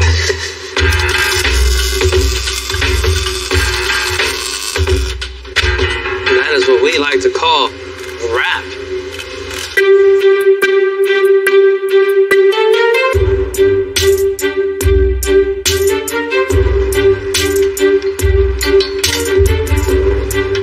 Man, these are some big old shocks.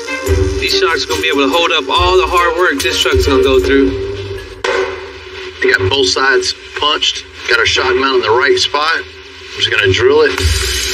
Drill that side. Everything's going to be 100% true. So the truck goes perfectly leveled when you're going down the road.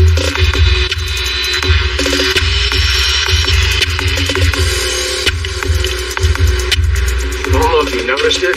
There's a sign over there. Do not drill or weld spring.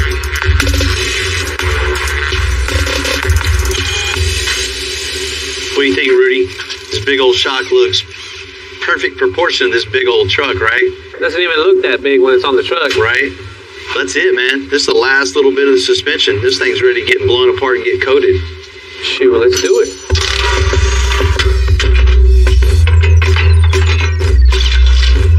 You know, it's always good to be in this part of the process, you know, having all the fabrication done, all the figuring out is done. You know, all the mental anguish is over. Every part of the process from now on is just improvements. You know, it's about to be the payoff for all the hard work.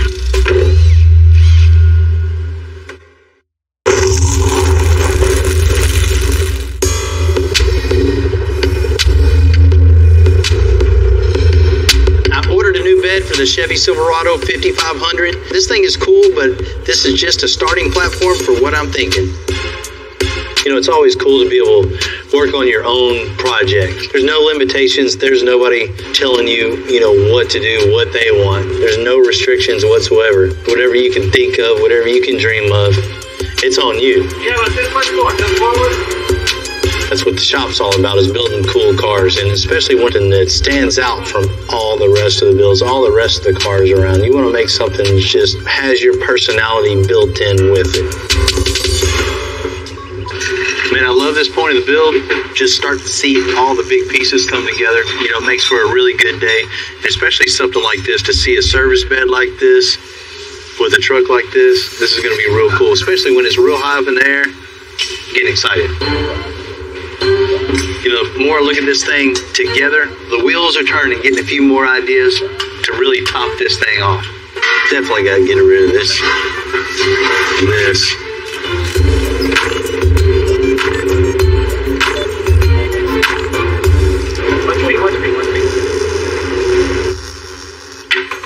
He just can't leave well enough alone, can he? Man, this is the point. This isn't well enough. I just love this truck, how everything's looking, but the trailer lights in this thing just kill it. So what I did, man, I had this little plate lasered out for the triple stack of the ABS LEDs. So I'll just cut this thing out, weld this right in. No more trailer lights.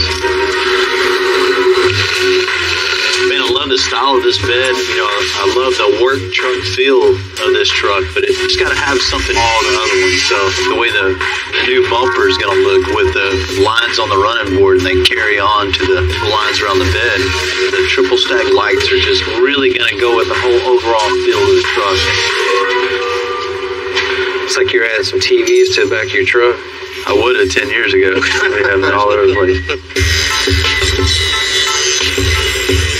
Tim's grinding down the light panel we made. He's giving it a little bit of bevel all the way around it. So when we weld the light panel into the bed, I'll bevel this a little also. We'll grind this thing down nice and flush. No powder coat left on it, so you want it metal to metal. Nice weld, nice grind, and very little body filler. And this thing's going to look super smooth. These lights are going to go in from the back side. This is the bucket that holds the LEDs. So to make a stud on here to hold these buckets, I'm going to drill it all the way through. Then I'll take a bolt and cut the head off. And this side, where the hole is, we'll tack it. Once we do that, it'll hold the bucket tight, hold it against here, it'll be bright, and it'll be better for the weather. Let's do this, Timmy. The key to doing this type of metal work is making it totally flush. So the little trick is rubbing your fingernail back and forth.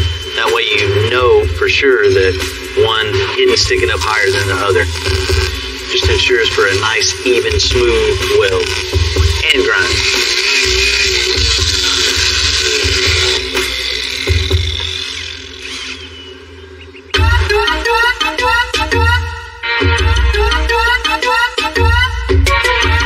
We got our lifted suspension back from powder coat, and I'm really happy we went with gold. I don't know, it came out pretty good. It looks good. It looks like something you go buy at the store, right? Yeah. So let's start getting all the suspension components bolted up underneath there, you know, the hangers, the bag mounts and everything. And then we'll put the axles in so we're not working around all that. Hold on. Where you at? I need to come over. Right here. Okay, look. Let it touch the frame a minute. I ain't enough. Gotta open more. That's 33 3/4. This is 34 1/4 now. Got a long way to go. So what we're doing is overspreading this so we can install it and not scratch our frame up like welding process. The heat makes everything distort a little bit, move and wander around. So we're overspreading it, putting up in place so when we put the bolts in, it's going to cinch it all up super tight. We're good to go. See, just little tricks like that make all the difference in the world.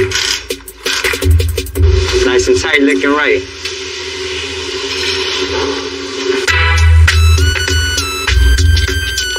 We're going to try to pull this up with straps from the truck itself and try to cause as minimum damage as we can. You know, when you're building these things, people think this is decorative, but really it's not. Each pipe displaces the weight on the bag mount. If you had one, it'd try to teeter-totter. Two would rock the other way. Four makes it solid. So the more you can get, just the better, the beefier it's gonna hold up. And this being a 1.5 ton, you're gonna need all the bag mount, all the support you can get. Now you can see this just completes the whole big, massive, heavy look of the truck we're going for. Just in your face, massive.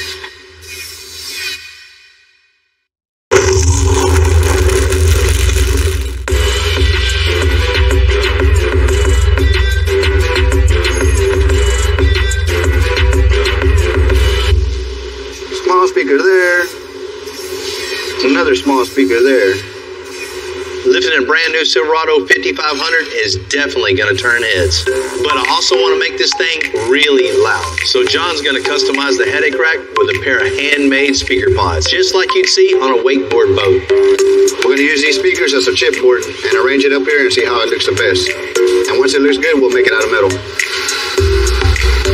I think we'll put a couple bends in it. Give it some character. We'll cut this faceplate out, and then we're gonna end up connecting this to the headache rack with a bunch of little pieces to give it that wakeboard style setup. We'll get this template off here, go trace it on some metal and cut it out. Doing custom work like this is always fun. I'm so used to doing, you know, suspension work and metal work, but when it comes to doing metal work outside the box, it's always fun to do something different. Now I got the outside shape cut out. What I'm gonna do is mark 1.25 inches all the way around, and I'm gonna cut that out, and it's gonna leave me 1.25 inch flange to go mount up on the headache rack. And I did a radius here where the speaker's gonna be at. Change it up a little bit.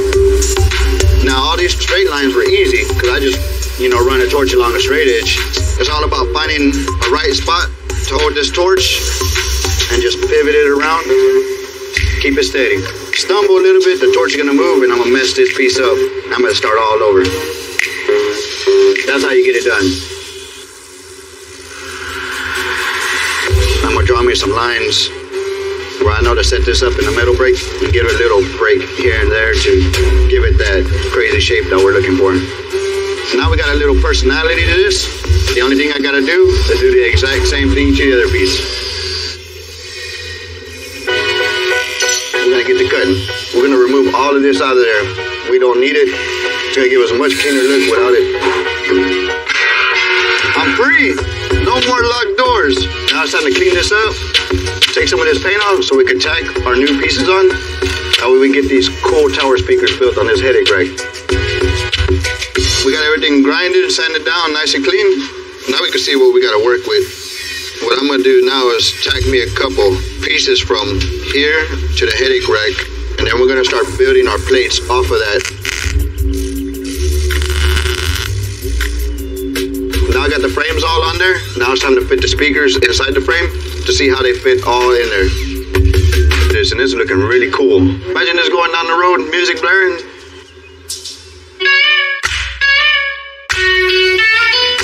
The new wheels are 28 by 8 1/4, and And our new tires are 42 by 1550s. You know, they're way too big for our tire machine. So Tim's gonna take them somewhere that'll handle the job. Should be 10, 15 minutes. Yeah, we definitely got our work cut out for us, man.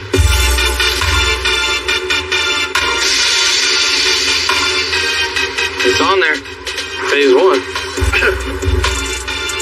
We're gonna let this beautiful machine here and that robo arm kind of push down on these sidewalls so we can get underneath there and make sure that thing fits for you. Usually the shop, if we have something big like this, we gotta grab some big pro bars and do it on the ground. Like butter. Let's see if we can get some air in this bad boy and get it rolling. So because we work on everyday cars, this actually has a regulator on there to keep my guy safe. Because this is a 1550 on a 28 8.25 wheel, we're gonna hook up a direct line and just straight on air. There it goes. That's good. Perfect. Done. Woo. Man, I was just joking about 10 or 15 minutes, but y'all made that look super easy. You got it. Good.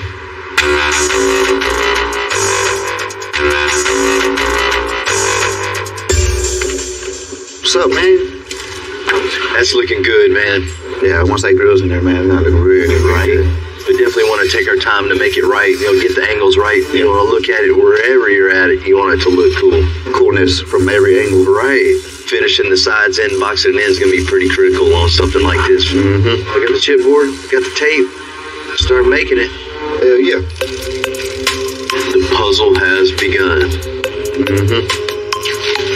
Man, you just never know where this is gonna take you, right? It's a work bed, but you still want it to look cool. You want it different, right? You don't want it to be like the same one going down the street. Yeah. If I was to see this thing going down the road, I'd be like, man, I want one of those. Right. So it's a great start right here.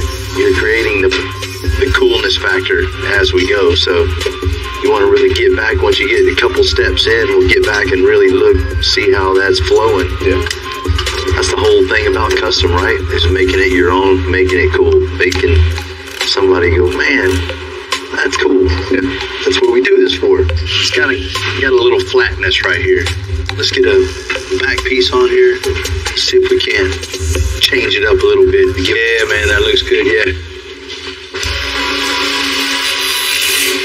Bill got a good start on laying this out for me, so I know exactly what he wants. Now I could go and take his template, trace this on some metal, get to cutting and breaking it. I'm gonna start breaking on here, and then I'm gonna break this line, and I'll do the two ends last. And by doing this, we'll get one nice clean piece with a few breaks in it instead of a bunch of welding going on, which will tend to cause warping.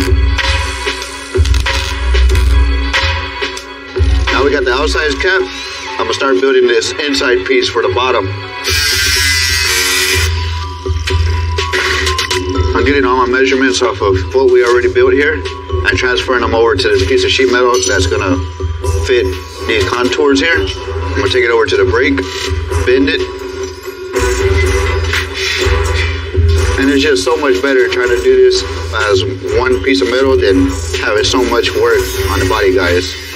They could give me a pat on the back when I'm done. I'm gonna tack this up here, front and back, and then trim up all the excess.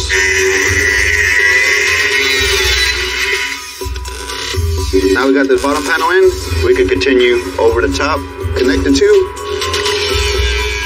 Because the issue I'm having is the speaker mount is higher than the rest. And I'll go back and mold this in with some more material and make it look like it's supposed to be like that. And it is supposed to be like that. Shh, don't tell nobody. Get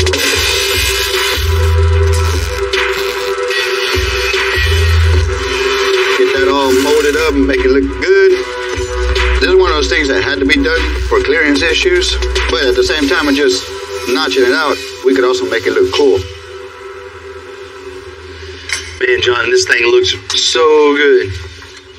That's something you definitely don't see every day, right? Right, definitely. This thing is going to be loud.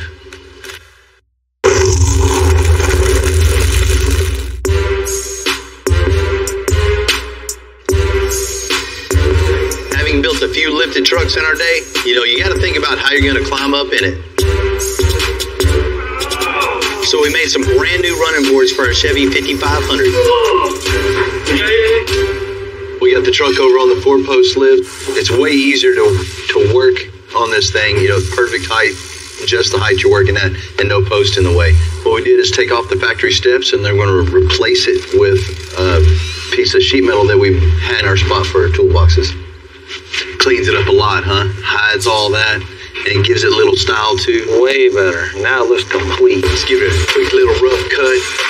Anytime you're doing something like this where you get one shot at it, it's a little bit of work taking this thing on and off, 3, 4, 5, 6 times, but it's a lot more work to go back and have to recreate something you already cut off too much of. Looks like a factory part. I guess the next step is cutting the holes out, and we'll get these boxes in. Man, I kind of like it right there. Little cut lines.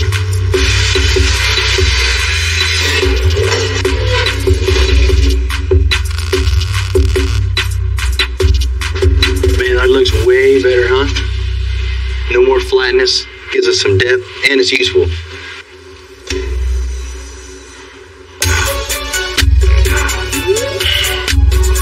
Save you some measurements here. The speaker pods are done, but we're not finished with the audio. I want to fill some of the built-in boxes in the bed with speakers and amps. And John's over in the interior shop making some amp racks right now. We got 9 amplifiers total going in this thing. This thing's going to be a monster. Get the Brad. When we have the other set of amplifiers stacked over here, we'll be able to just travel up and down through here with our wires and get this thing drawn out and make a pretty cool looking little amp rack. And we'll get all those cut out. We'll have amplifier here. Bam, bam, bam. Next thing I'm going to do, cut out some 1/4-inch strips, get them stapled on. We'll go over the router, flush trim all this out. So the next step I got is take my template that I made, transfer it over onto the aluminum so I can go rough cut it out. By far the worst part of working with aluminum is having to rough cut it because you have to do it by hand. All you can do is just get after it and cut it and settle in for a long journey because it's not easy. Alright, we just take our double-sided stick tape here, lay it up, get it stuck to this aluminum. Basically what we've got here is some dish soap. I like to use this stuff here for a lubricant for cutting aluminum. If you mess up cutting it, there's no fixing it. You just throw it away and start all over, and that's never fun for anybody. I've watched guys lose their jobs over scrapping parts. Not something I want to do. Alright, pull these apart. Alright, clean this off.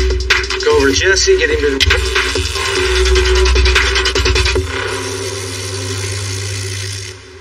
Bill can't leave well enough alone. He'd asked me to get 2 speakers out of the shop. So I brought him a box. He said, no, 2 boxes. So he's going to pull more speakers to the front. So the back's going to be loud, and now the front's going to be loud. My brand new Silverado medium duty is almost done. We're going to add a winch and a place for even more speakers. Man, this is exactly what this thing has to have, some kind of forward projection. So the 6.5-inch Wake Tower speakers are just perfect. Really hope people like Bill's music. You're going to be listening to exactly what he's listening to. After all the work we did to the bed, it's time to get it over to body and paint so we can color match everything all black. Welcome in, guys. Welcome in. Now the only thing left is putting all the pieces together. Good morning, good morning, good morning. Yeah. We're installing the amp rack, running boards, and speaker grills. Huge billet dually wheels, and then it's ready for its world premiere.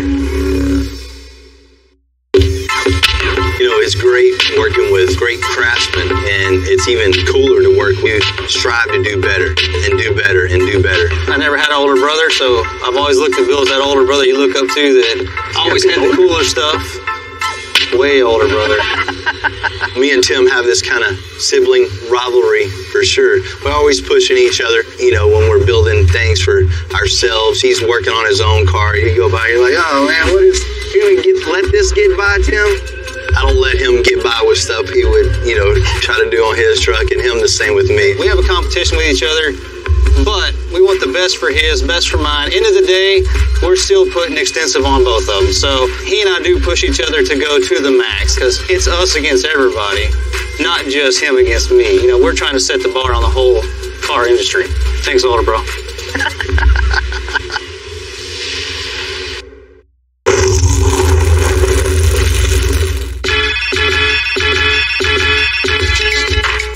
Every year we have an open house at the shop.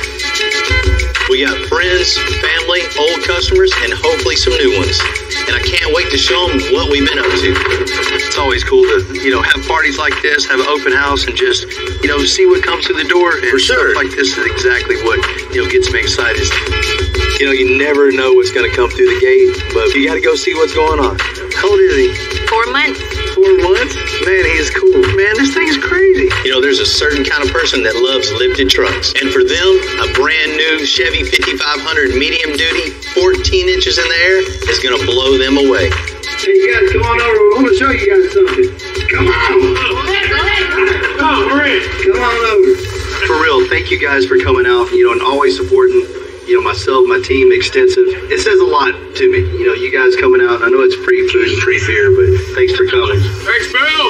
I got all you guys together. I want you guys to check out the latest Extensive build and tell me what you think. Yeah! All right, Timmy, come on out with it.